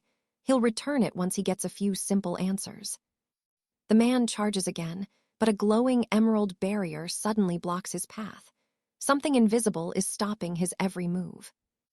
It seems the man had activated a hidden ocular ability. The man screams as his arm bones suddenly shatter. Later, Beatrice watches 𝒂𝒂𝒏 being served a meal by a mysterious servant. The servant admits it's his first time cooking, but 𝒂𝒂𝒏 praises his effort while casually mending the man's broken bones. He even cleared his mana veins, so the man must be careful with his power flow. Seraphina approaches and calls him by his name, but 𝒂𝒂𝒏 suddenly spits his food right in her face. Disgusted, he demands to know what this garbage is. Even boiling water has more flavor than this. He spots Beatrice and asks why she's lurking. She explains her father sent her to fetch him. 𝒂𝒂𝒏 snaps that calling the sovereign so casually is disrespectful. If the Grand Duke wants him, he should come personally. Beatrice takes the blame, admitting she was the one who asked to escort him with proper courtesy. 𝒂𝒂𝒏 stays silent, then stands up to accept the invitation and tells her to lead the way. On the way, Beatrice mentions she heard he is a master of every single ancient combat art in the world. The hero simply replies that if a technique doesn't exist, he just invents a new one. Beatrice curiously asks if there's an art to restart one's physical growth, but 𝒂𝒂𝒏 tells her no such thing exists. Once they arrive, Beatrice asks again if he is capable of creating a custom technique to fix her stunted growth. 𝒂𝒂𝒏 says it's impossible because our bodies carry history. Pay attention here, this moment is actually much deeper than it looks. The girl looks stunned, but then 𝒂𝒂𝒏 mentions there's a similar technique, even if it's only temporary. It's called the transformation art, a secret technique that can fully alter a person's physical appearance and body. Hearing all this, the girl stands before him and declares she absolutely must learn this forbidden art. 𝒂𝒂𝒏 asks for a good reason to teach her, then simply stares her down intensely. Blushing, the girl says that makes total sense and offers to guide him, while the protagonist asks if she knows how to prepare some kind of local meat dish. Beatrice asks if a spiced meat roll would work. He says that's fine and asks her to make one. She immediately agrees without hesitation. Moments later, the scene shifts as Seraphina and the Lord watch 𝒂𝒂𝒏 enjoy his meal, while the other girl gives him a relaxing massage to ease his tension. Looking content as he eats, Beatrice introduces him to her father, claiming 𝒂𝒂𝒏 is now her master. 𝒂𝒂𝒏 quickly disagrees, asking how simply sharing a single technique could ever be considered true mentorship. They fall silent as Beatrice massages his back. You and I just witnessed something huge. Stay tuned for more. All right, let's dive into a story where our hero seems to have stepped out of a 2,000-year slumber. Having witnessed Alaric's power firsthand, Lord Thorn simply couldn't deny the truth anymore. Switching gears, Thorn admits Alaric's combat style is far more devastating than the legendary ghost blade technique. Seraphina chimes in, saying she heard a rumor he might actually share those secrets, asking if it's true. Alaric shrugs it off as nothing special. Thorn offers a massive deal, write the manual, and he'll fully forgive the debt from when those ghost blade scrolls were stolen. However, Seraphina argues it's not a fair trade. Even with interest, they'd take a massive loss, so he needs to sweeten the pot. Thorn is confused, so Seraphina drops the bomb. She wants an 𝒂𝒂𝒏, even a used one would do. She mentions the rumors of him trading military-grade 𝒂𝒂𝒏s and asks if he has one tucked away for them. Specifically, a high-tier core. Thorn immediately refuses, barking that such a request is impossible since an 𝒂𝒂𝒏 is a treasure among treasures. No matter how legendary the combat arts are, that's a trade he simply cannot accept. Seraphina holds up 5 fingers, challenging him by asking if he really thinks he can just find 5 ancient combat arts as powerful as what Alaric just showed. But Alaric just sighs, saying these knightly arts are basically nothing. Now watch this play. Thorn considers the 5 arts, but Seraphina suddenly doubles the offer to 10. Thorn goes silent, eventually agreeing, but only if every detail is included so anyone can learn them. That's where the real value lies. Seraphina asks Alaric if he can manage that, and he just replies that it's easy. He calls for parchment and ink. Moments later, the others are frantically analyzing the scrolls where Alaric finished scribbling down the techniques. However, the other knight understands nothing, asking what this even is. Seraphina keeps staring at the paper, worried that this whole thing looks like a failure. Time passes as another elder pores over the many scripts scattered across the table. Meanwhile, Alaric is just casually eating while Seraphina stays busy preparing more of his food. Seraphina sighs, saying the elders think they aren't even worth the parchment they're written on, calling them simple exercises, not combat arts. Alaric says that once combat arts are perfected, they all become the same. Forms might differ, but it's not about rank.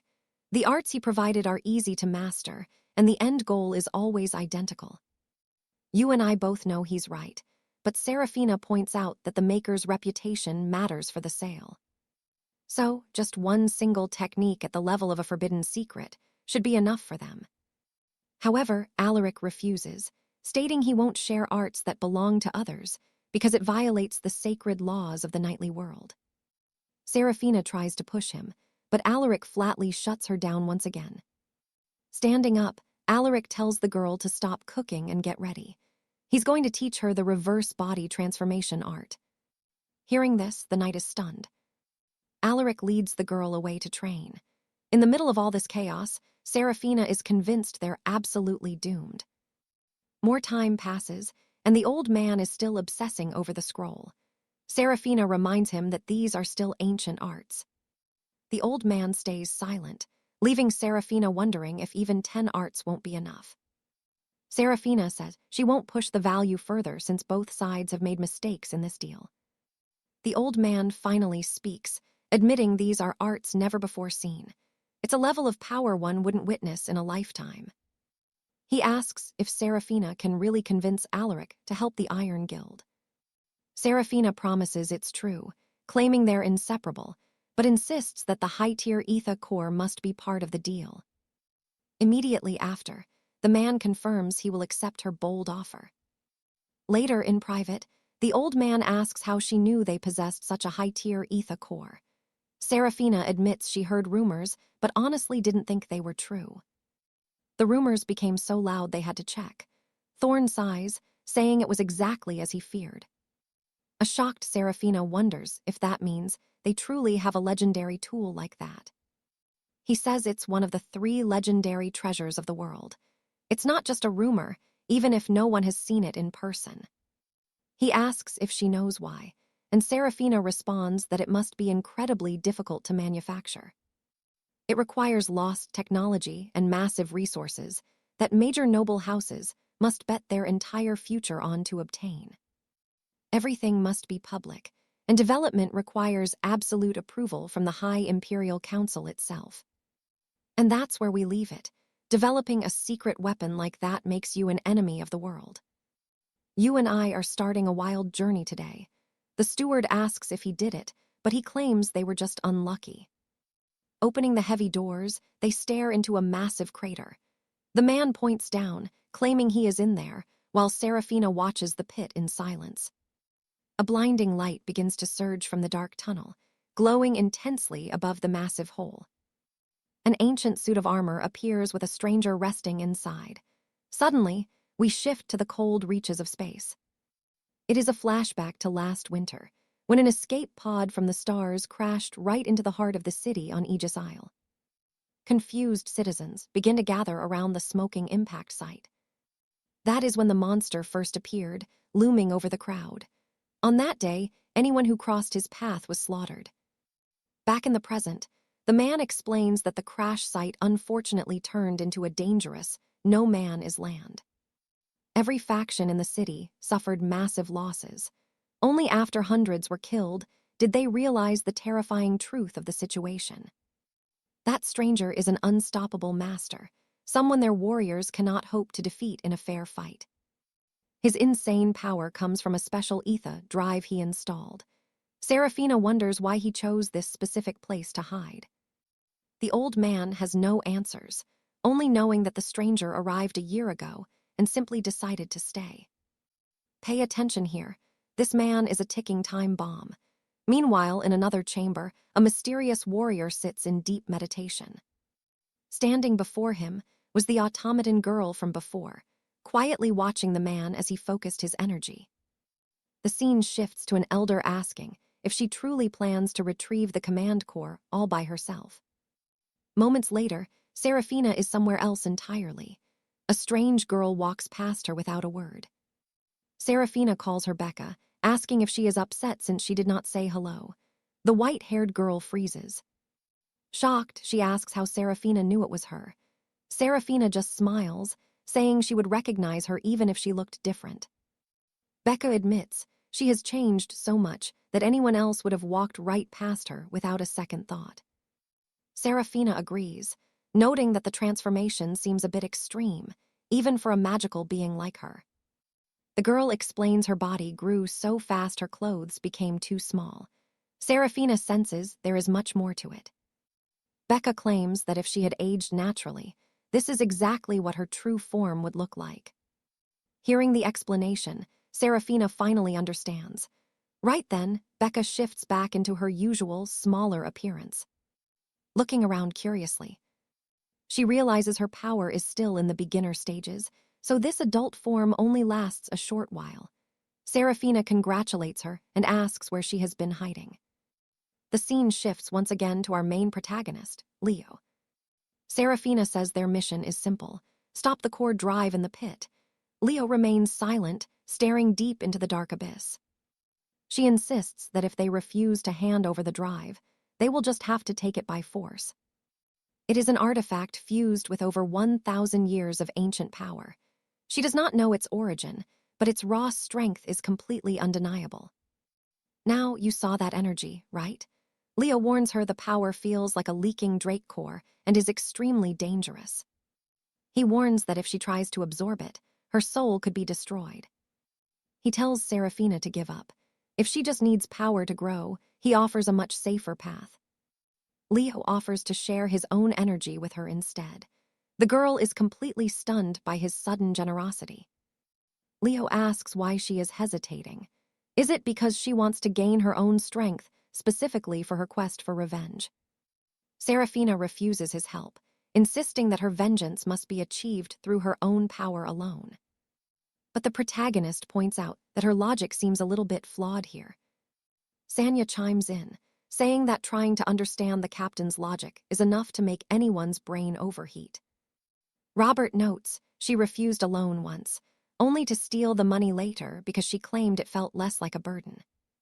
The steward jokes that stealing is basically borrowing without ever intending to give it back. Sanya tells them to just eat, because things only make sense once you stop thinking. Seraphina just sighs in pure frustration. Leo finally accepts her choice, agreeing to let the matter drop. Moments later, the scene shifts to a meeting. A man reports that the Order of the Eternal Flame has summoned Helena, a 2.4-meter tall fighting ghost. The other man realizes word of the core has spread, and they are trying to seize it before the competition arrives. Because of that, trust me, you and I are about to see every faction bring out their strongest masters for the coming battle. All right, stick with me. This fantasy epic is about to get messy. The High Lord says when a fire rages, just watch it burn, ordering the seal lifted on the monster's forbidden woods. Time skips forward as we see a noble reaching for his cup, but another hand snatches it away before he can. He mocks the noble, demanding to know why he is staring. since serving tea to an enlightened saint is an incomparable honor for humble peasants. Suddenly, the brute lunges at the youth, shouting that his life ends right here and now. But the strike does nothing, leaving the attacker frozen in shock because his blow did not even leave a scratch.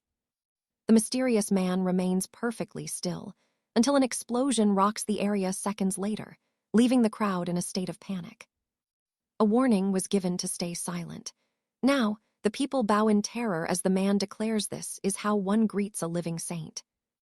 This is the only proper way to kneel. He demands a guide to the Ravenwater House, the shadowy faction ruling over the northern territories of the Tortuga kingdom. Silence falls over the table. The monk asks if they have a death wish, and 3 of them slowly raise their hands. Moments later, we are back at the massive crater where that mysterious light still glows at the bottom. The warrior from before reappears, slowly approaching the pit until he stands face to face with the man from the legends. He activates a special skill, scanning the target to analyze the internal mana flowing through his body. Now pay attention, because this is where his arrogance backfires as he assumes the target is just a low-level weakling with no power. A blast erupts near our protagonist, while Helena watches the unfolding destruction from a safe distance in the shadows. The rival monk watches too, as that blinding beam of light pierces the sky, visible from every corner of the capital. Word spreads that the Iron Crown Alliance removed the guards from the monster, issuing a lockdown for all citizens to stay inside their homes. The situation was dire, just as the chaos was about to peak. The House of Eternal Flame brought in their 8-foot revenant, making everyone wonder if Lord Beaumont of the Iron Crown is actually retreating or just weaving another deadly scheme. They were watching Duke Morton, the stubborn ruler of southern Tortuga, a man who has outlived most of his enemies. His knight asks if this means they are finally abandoning the battle for the kingdom's center. But Morton scoffs, saying a true noble never leaves a banquet early, and this is all just a strategy. His soldier asks for their next move. Morton decides to throw their own power into the mix, asking if a lion, a tiger, and a bear wouldn't make for a perfect combination. His subordinate worries this might only help the Iron Crown Alliance. You and I both know that in these stories, if someone plans to create chaos to take an advantage, you should give them even more. There is no time to waste, so their march will begin at the break of dawn. The scene shifts to the city where a giant crater sits in the center. Helena stands there, watching the pit. She looks up and leaps away. The scene cuts to a rooftop where a man lies dead in the cold air. Helena examines the body, identifying him as Sir Dasham of the Radiant Lance, a master of the elite piercing spear arts. He was the pride of the Order of the Piercing Lance. A voice confirms it, mocking the kid for bragging about his noble lineage and his supposed mastery over those legendary spear techniques. That same monk appears, calling the boy a once-in-a-thousand-years genius who was destined to be the next grand leader of his entire knightly order. Even so, he was too greedy and tried to eat at the deity's table. So he got the death he deserved. Helena cuts him off, asking why he is here. He claims that offering sacrifices to the ancestors was a way to ensure the deity looked after their souls in the afterlife. This banquet is grander than he expected, and after chanting his prayers, his good fortune has finally arrived today. Helena warns him to back off now, if he has any intention of staying alive. The monk scoffs, asking how she dares threaten a saint who has reached the eternal light and knows nothing of true enlightenment. Helena refuses to back down, but the saint tells her to wait because they need to settle the turn order first. He warns that even if the boy was just a kid, he was powerful, yet he still died in one hit. If they fight each other first, the winner will be too weak to face the monster, since even a healthy warrior would struggle. Adding injuries to that would be suicide. They could also just try to charge in on their own. Trust me, you and I need to see this, because even getting that core comes at a deadly price. All right, you and I are about to see how far arrogance gets you in this kingdom. Lady Helena actually believes stealing credit for others' hard work is her birthright. They need to band together, if they want to slay this beast.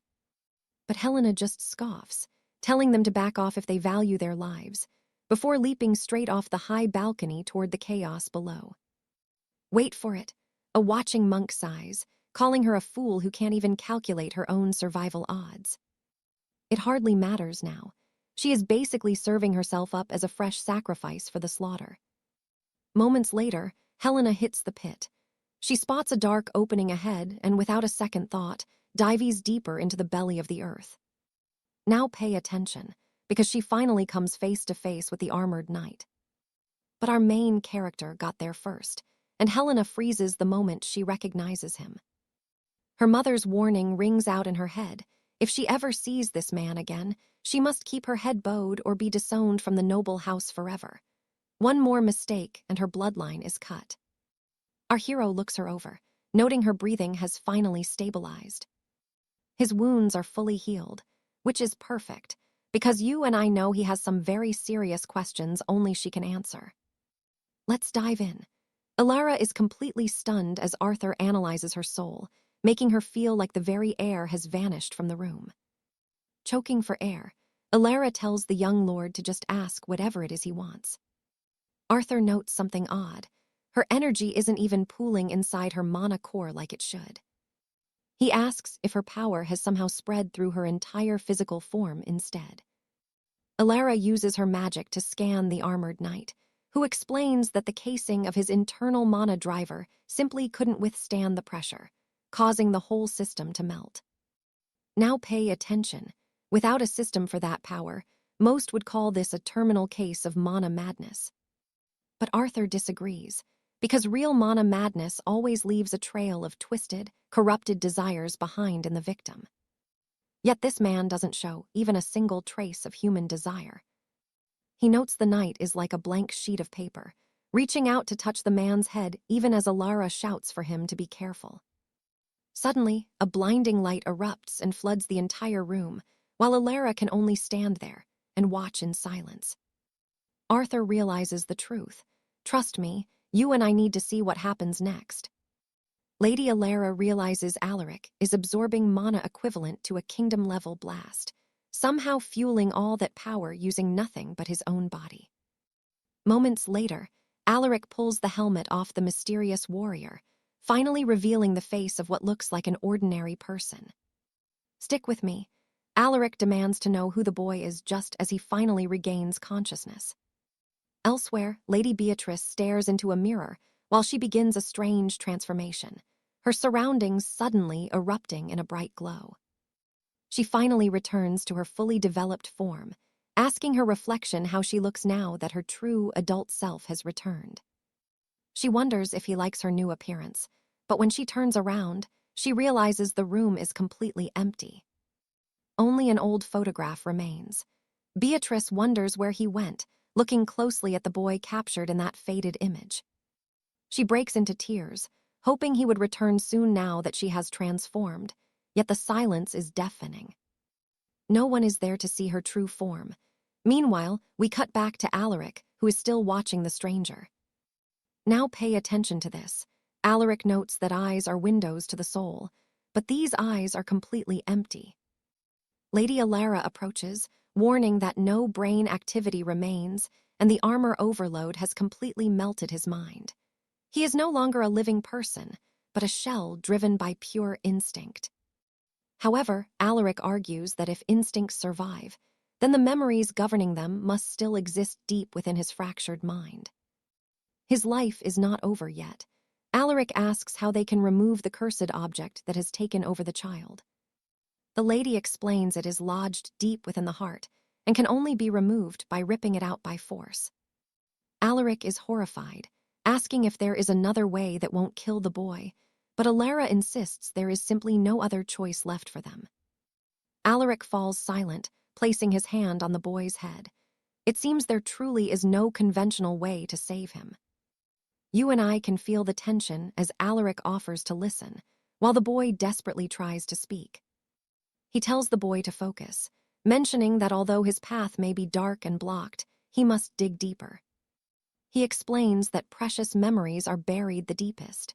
Meanwhile, our hero begins to suffer from the weight of his actions. Alara realizes Alaric is transferring the corrupted energy into himself, causing his own body to consume the darkness from the boy. Despite the pain, the boy's expression remains cold. Alaric asks if he finally found the memory, and the boy stays silent but begins to remember. And that's where we leave it. A memory of Lady Beatrice appears just as a butterfly lands softly on the boy's head. Moments later, let's follow the dew through the royal forest. Stick with me. You and I are about to witness a memory that changes everything. A mysterious youth catches a butterfly Beatrice was watching. She remains silent and begins to walk away, asking him to just leave her alone. The boy asks the reason for her coldness. Beatrice snaps back, questioning who asked for his help when she could have handled it herself. The young lad is stunned.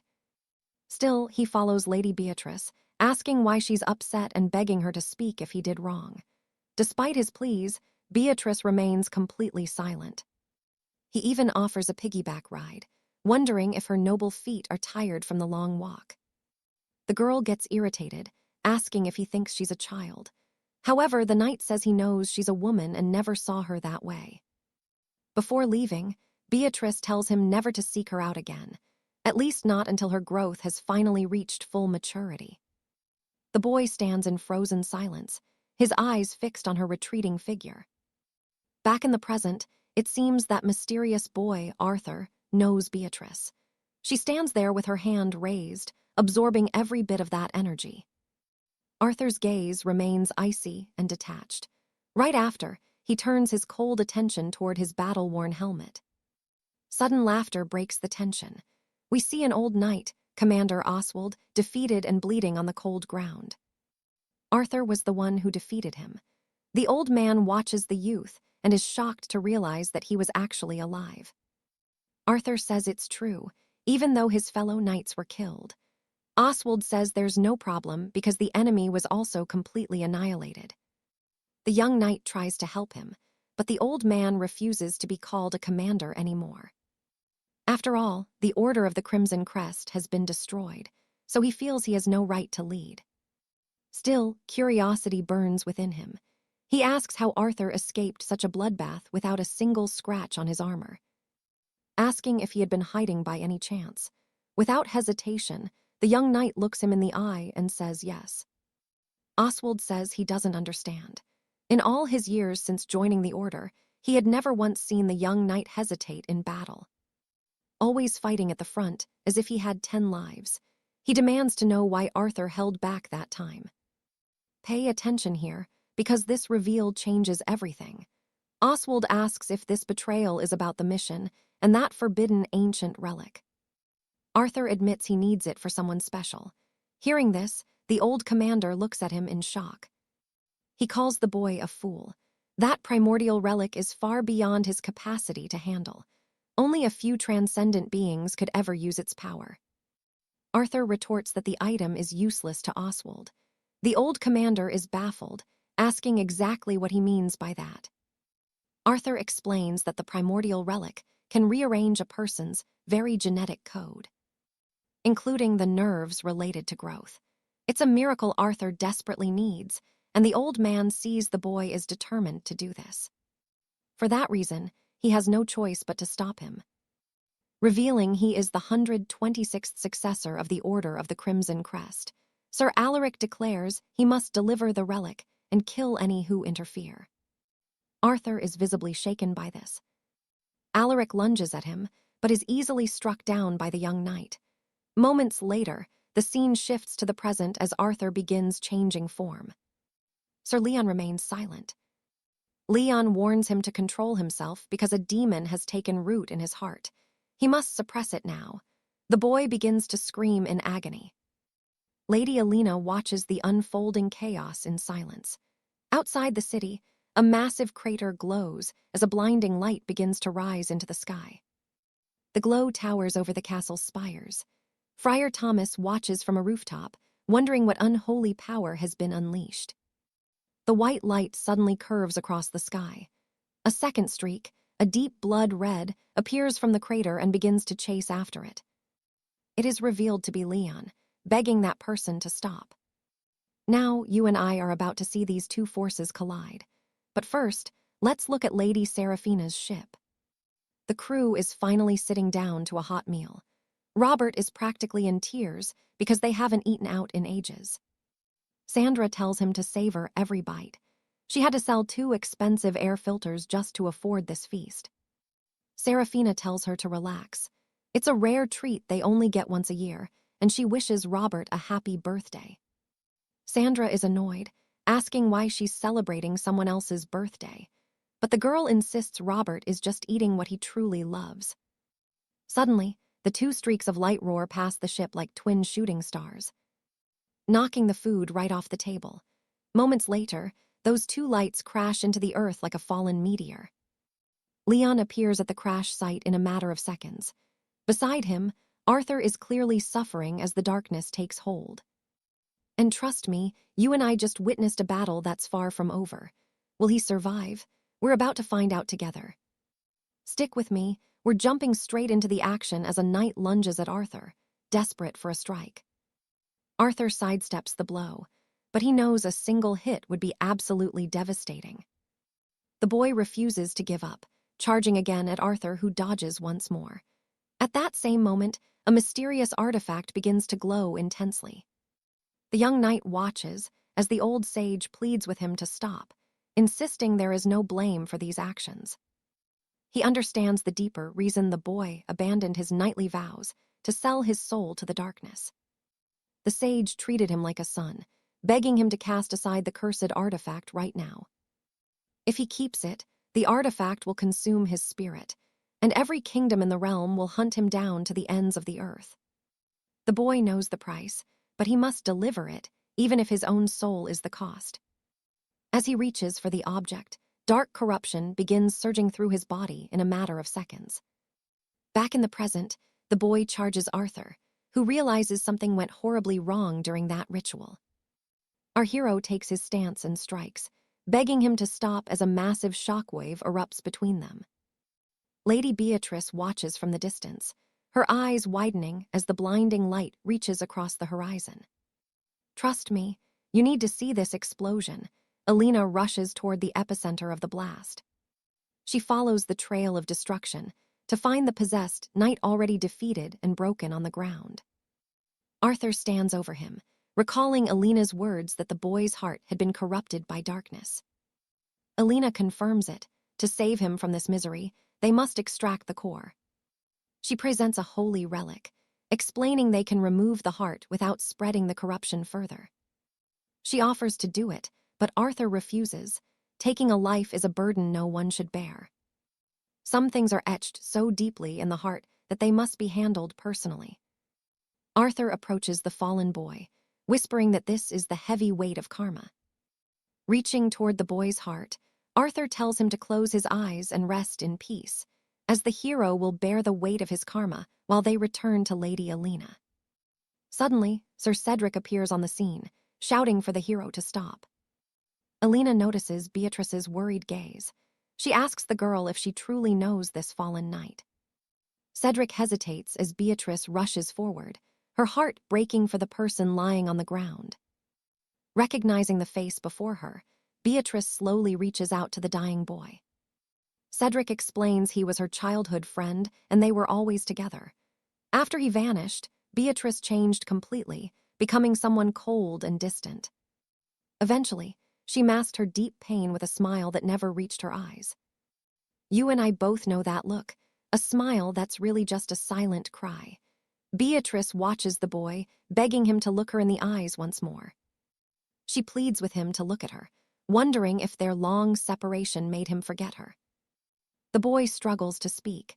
Beatrice begs him to remember her face just one last time. Alina says it's impossible. The corruption melted his mind. There shouldn't be any memory left in him. Despite the pain, the boy miraculously lifts his hand, leaving Alina completely stunned by his sheer willpower. Beatrice knows he remembers. She reaches for his hand, but Cedric quickly steps in to stop her. His mana core is shattered, and lethal dark energy is leaking from his broken body like poison. Beatrice cries out that he is still her dear friend. Cedric looks on in shock, holding her back as he begs her not to touch the boy's corrupted form. Meanwhile, the boy still has his hand raised high. Beatrice whispers her final goodbye. Alina urges them to end this immediately. But Arthur stops her, saying some bonds are destined to be everything. Their hands are about to meet. The boy pulls his hand back, telling her to run as fast as she can. Everyone is stunned by his speech, just as a war flag appears out of nowhere. Dozens of war flags fall from the sky, followed by a massive magical structure. Cedric looks on in confusion, while Alina realizes they've been trapped inside a powerful barrier. Arthur strikes the barrier, shattering it completely, but the boy has vanished, leaving everyone absolutely stunned by what they had just witnessed. A single piece of paper remains. Arthur identifies it as the ancient formation of the High Temple. He wonders who inherited these forbidden arts, as it must be a master near the Transcendence realm. And that's where we leave it. Alina finally remembers that mysterious monk from before. Stick with me. You and I are heading to the dark headquarters of the Black Order, where Brother 𝒖𝒂𝒏 stands as two shadows loom behind him. The monk warns that even the divine had to cross through hell to reach this place. He asks why they are in such a rush to reach the afterlife themselves, then focuses on a massive figure rising. The friar seems pleased that this man was left alive, just to repay a massive debt. Even so, the knight is huge, and his chest should be deep enough to store a fortune. The man is Lord Valerius, the Iron Emperor. 𝒖𝒂𝒏 calls him senior, noting it has been a lifetime since they last met. Valerius asks if they are friends, but 𝒖𝒂𝒏 claims they are just passing shadows with no worth. Annoyed by the lack of a proper answer, the Lord strikes the monk with crushing force. Somehow, 𝒖𝒂𝒏 blocks it. Valerius recognizes the Templar's shield art and realizes he must be a direct disciple. He vaguely recalls a small boy serving the monastery elders 20 years ago and figures it must be him. The friar simply repeats that their connection is neither close nor distant, just a cold business matter. However, Valerius says that being a disciple of that master is the only reason he might spare his life. He points at the ancient core and tells 𝒖𝒂𝒏 to leave it behind. The monk stays perfectly silent. Now watch this. Valerius asks why he is still standing there instead of running, but 𝒖𝒂𝒏 just raises his hand. Confused, Valerius asks what he's doing. 𝒖𝒂𝒏 demands his payment, stating the remaining debt is 85,000 gold coins. The Iron Emperor is stunned, certain the monk has a death wish. He asks how a holy man can threaten a lord when he should be seeking peace. Valerius starts to worry that 𝒖𝒂𝒏 has lived far too long and finally lost his mind. He strikes again, but 𝒖𝒂𝒏 activates a powerful defensive technique to block the blow, causing a massive energy explosion. Cut to the aftermath, where the Lord watches the smoke, mocking the high priest for raising such a pathetic little pup. Since the monk begged for death, Valerius feels no guilt in finally ending his miserable life. As he reaches for the core, 𝒖𝒂𝒏 tells him to back off because the bill is not settled. You and I saw that coming, right? Valerius turns back, shocked to see 𝒖𝒂𝒏 still standing there. Bloody and broken, the monk repeats that 85,000 gold coins are still owed. He explains that the original contract is void, but he's officially naming Valerius as the new debtor. Valerius cuts him off with another brutal strike, telling the dying monk to keep talking as much as he wants. He sneers that if he pays the rest, he can talk all night long if he wishes.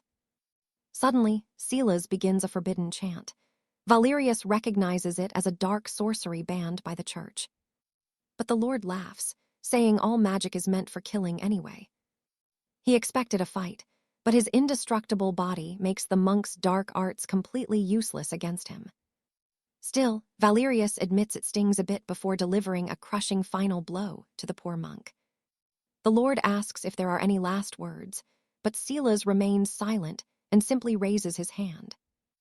Enraged, Valerius unleashes a barrage of strikes on 𝒖𝒂𝒏. Moments later, the scene shifts back to the city. The transport golems were still frozen, but when the monk's blood reaches them, they finally begin to glow with power. Meanwhile, the Lord is still beating 𝒂𝒂𝒏, even though the monk has been dead for minutes. Frustrated, Valerius wonders why everyone he meets is so eager to jump into a grave today. He looks to the side and sees those drivers vanishing, turning into nothing more than scraps of useless paper. Grabbing the scraps, he mocks the monk for using cheap tricks even in death and starts eating the paper. But suddenly, the Iron Emperor's own body starts to fade into nothing. Trust me, you and I need to see the aftermath. Leo and his knights arrive to find the Lord dead. Helena notes that whoever broke a master like 𝒂𝒂𝒏 must be a legendary warrior like Lord Valerius. She assumes the Iron Emperor must have been responsible for such a brutal and high-level display of power. But Leo hasn't given up, insisting that the monk is somehow still holding onto life. He says the wounds are fatal, but there is still a tiny spark left within him. Stick with me. You and I are about to see if our hero can finally squeeze the truth out of this monk. The scene shifts to Julian catching a butterfly in a meadow, telling young Beatrice that he finally caught it for her. Beatrice reaches out, and the boy gently places the fragile creature in her small hands as she stares at it. Julian notices her sad look and asks if she hates butterflies or if something is wrong with the insect. Through tears, Beatrice whispers that it is because the butterfly is not trying to escape, proving none of this is real. Julian sighs and admits she is right, noticing his chest no longer burns like the ball of fire he remembers. Even so, he begs her not to cry, saying they should just be happy to be together.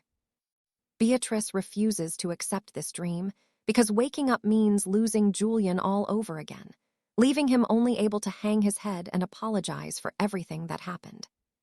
A moment later, they sit side by side as he tells her she was always the most mature of them all. Beatrice pouts, saying she is still small and asking if he finds her childishness disappointing or unlikable. He shakes his head, explaining that after wandering through the outer kingdoms for so many long and tiring years, he realized there is only one Beatrice in all the realms, and she is the only soul he ever truly loved. He knows she hates her short stature and promises a gift, but she surprisingly reveals she never actually hated it. Suddenly, Beatrice gasps in shock as a dark presence begins to overtake her friend right before her eyes. A menacing figure steps out of the shadows, the very same knight who had just defeated Father Benedict. With a cold, murderous glare, the villain eyes Julian, who immediately steps forward to shield Beatrice from danger. Now pay attention here, because this is exactly where the fight finally turns deadly, and things get truly insane. A massive explosion rocks the area, cutting back to the dying monk who is still desperately whispering about gold coins. 𝒂𝒂𝒏 asks what he is saying. Alastair explains he is worried about his lost fortune and demands payment since he survived a core-level attack, and he clearly deserves every gold coin. Sarah asks where they would find such gold, noting that selling their galleon or even Helena as a bonus wouldn't even come close to the total credits. Helena asks why she is excluded, and if Sarah wants to be killed for that. Watching the chaos unfold, Alastair sighs in frustration, promising to transfer the gold to the monk's account one day while swearing on his honor, as the holy man falls silent. 𝒂𝒂𝒏 scoffs that the man was known as the greedy demon, a man who would not even trust his own kin. Suddenly, the monk's blood begins to levitate, swirling upward to form a dark, mystical circle on the stone ceiling. You feel that tension too, right? Everything shifts the moment that ominous blood seal appears right on the ceiling. But it was clear that Julian was nearing his absolute limit. The villain mocks him for not measuring his opponent's strength, asking if he even knows how to fight. He sneers that a massive sword is useless if the wielder lacks the strength to swing it properly, and Julian isn't the only one who can use a core activation in this battle.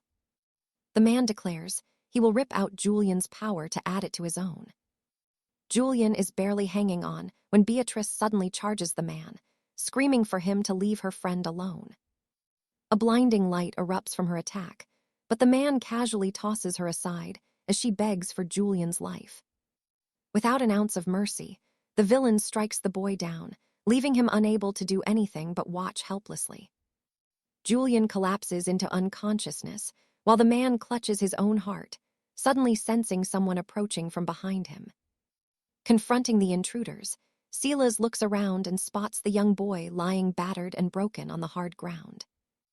Enraged, Silas roars at the man to get away from the child and launches a furious magic attack. But the villain counters instantly with devastating fire magic, easily parrying the blow and preparing a deadly counterstrike. Suddenly, Alistair intervenes, blocking the lethal strike effortlessly and leaving the Dark Knight stunned by our hero's calm strength. The man stares at the protagonist, realizing he is witnessing a legendary technique of high-level mana infusion. Helena whispers that this man is the Grandmaster of the Eastern Iron Fist. He is a supreme warrior, ranked among the 5 strongest masters alongside her mother, but Alistair simply walks forward. The shocked villain tries to scan Alistair's stats, but everything about the boy comes back as completely unknown. He realizes Alistair has no mana driver installed, meaning he is a pure natural using an internal energy transfer technique, which makes him dangerously different from everyone else. Trust me, you will want to see this showdown. Let's jump into the moment Sir Arthur reveals he's mastered the adamantine guard. Shocked, the knight demands to know the true identity of our mysterious hero. Arthur claims he'd gladly crush him like garbage, but sadly for him, knights have a code of honor to follow. He offers the man one final chance, drop the stolen relic and walk away while he still has his life. The villain scoffs instantly, asking Arthur if he's lost his mind. Suddenly, a blur of motion. Before he can blink, a heavy blow sends him crashing straight into the dirt. Arthur warns him not to give him an excuse for violence, since he's itching for a fight. Enraged, the knight shouts in defiance and begins channeling his hellfire magic. Arthur just watches calmly and tells the fool to stop before it's too late. Screaming in fury, the man asks if this isn't exactly what Arthur was baiting. Now watch this. Arthur shatters the man's mana core, leaving the crowd speechless. The knight lunges forward in desperation, but Arthur meets him head-on with a strike. One hit isn't enough. Arthur rains down a series of crushing blows until his cold rage is finally satisfied. Lady Alina and Lord Cedric watch the carnage unfold. Arthur looks down at the broken, unconscious body of his foe. Nearby, Beatrice cradles her dying friend, Julian, who remains limp and pale in her trembling arms. Arthur insists they must take the girl, but Captain Selina knows Beatrice won't leave his side. They'll have to drag her away by force if necessary. Arthur steps forward, telling Beatrice to move. He promises her one final goodbye, but then she must let him do his work. As time slips by, Arthur begins a mysterious ritual to save the boy. Cedric watches from the shadows, confused by his actions. Alina whispers that it's impossible. He's attempting the legendary breath of the ancestors on Julian. Selina asks about the spell. Alina explains it's a total fusion with nature, the source of all things, ruling over the very cycle of life and death itself. Stunned, the girl gasps, thinking such power was only myth. Yet Arthur is actually doing it. Who is this man? Meanwhile, our hero enters a deep, silent trance. He channels primal energy to jumpstart the boy's cold heart, begging for one more chance for the lad to see the morning sun again. You and I are witnessing a miracle here. Julian finally opens his eyes. Through her tears, Beatrice looks at him. She promises him 1,000 favors. Anything he asks, she will make it a reality for him. Julian only asks one thing: don't cry. He says her smile is the most beautiful sight in the world.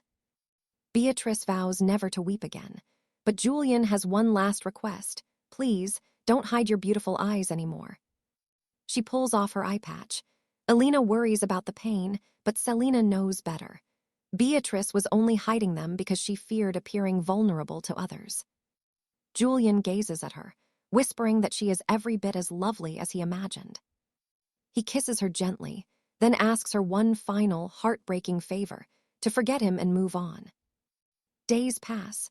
They hold a noble funeral for the fallen lad.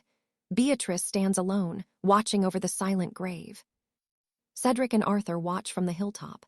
Then, the scene shifts to Captain Selina's massive airship. She barks orders to set sail immediately, eager to leave this place behind. Arthur gazes at the horizon, lost in his own thoughts. Arthur remembers Beatrice asking him to undo the magic that reversed her physical form. But Arthur tells her to keep it. She argues she won't use it, but Arthur explains that having a choice is what matters. If she truly hates the power, she should master it first. Hearing this, Beatrice goes quiet. Back in the present, Arthur watches the world fade away as they break through the sky's orbit. Elsewhere, the High Sorceress stands amidst a pile of defeated warriors. A mysterious man confronts her, mocking her cruel heart for sacrificing her own students just to vent her petty rage. He suspects those poor children only summoned him there to deliver a high-level mana core to satisfy her. However, the villain claims they weren't his students, just tools he sharpened to be more useful. Morgana sighs. If that's his outlook, she's done talking. Still, she admits his reputation for having the Titan bloodline's indestructible body is clearly well-earned. Irritated, he warns that provoking him is a mistake, as his rage only fuels his power. But Morgana just shakes her head. She's not here for games. She came with a warning. He must stay far away from the one man who belongs only to her. So what do you and I take from this? Cross her, and luck won't save you twice. All right, you and I are about to see this supposedly invincible knight crumble. Lady Alara mocks his iron hide, calling it a total lie. This secret defense isn't perfect. It actually forces every physical weakness into one single, hidden spot on the body. She asks why Sir Arthur battered his entire frame but never touched his left forearm, his one fatal opening. He needs to deliver her warning right now, because if he refuses, she will shatter that point without a second thought. The lady vanishes, leaving the knight trembling in fear. Meanwhile, over on Lady Seraphina's royal ship, things are looking grim. Sir Arthur is busy eating like a beast. Captain Thorne warns that the engine is failing, requiring Arthur to donate his vital aura. Arthur admits it is too late. He used every drop of power to save the boy's soul, and recovery will take 3 whole years. Hearing that, now pay attention, because Baron Alaric is losing it. They're 85,000 gold coins in debt, and that greedy high priest is a money-obsessed lunatic who will hunt them to the ends of the earth. The scene cuts to the most notorious priest in the realm. An acolyte mentions the 100,000 gold coins from the House of Tides, asking how much should be moved. The priest demands it all go to St. Jude's sanctuary. The boy is shocked, asking if his master shouldn't keep even a small portion for himself. He insists on sending every coin, claiming the elderly and the sick deserve only the finest things. They need good food to survive, and as for him, he'll just steal what he needs later. You and I both know legends never die. A mysterious figure recounts the epic tale of Lord 𝒲𝒏𝒈𝒆𝒅, a rogue knight who rose up to become the legendary Shadow Sovereign. He vows to investigate the truth, suspecting a plot by foreign spies to ruin their order. He mentions a secret buried for over 2,000 years deep within their ancient records. Even the High Council of Elders has no access to it. How could outsiders uncover a truth that even they had forgotten, if he has truly returned from the grave? 𝒲𝒏𝒈𝒆𝒅 is the 6th Shadow Sovereign, meaning 3 of these monsters now exist. Dealing with just one is already a massive nightmare for the kingdom. That's where we leave things today.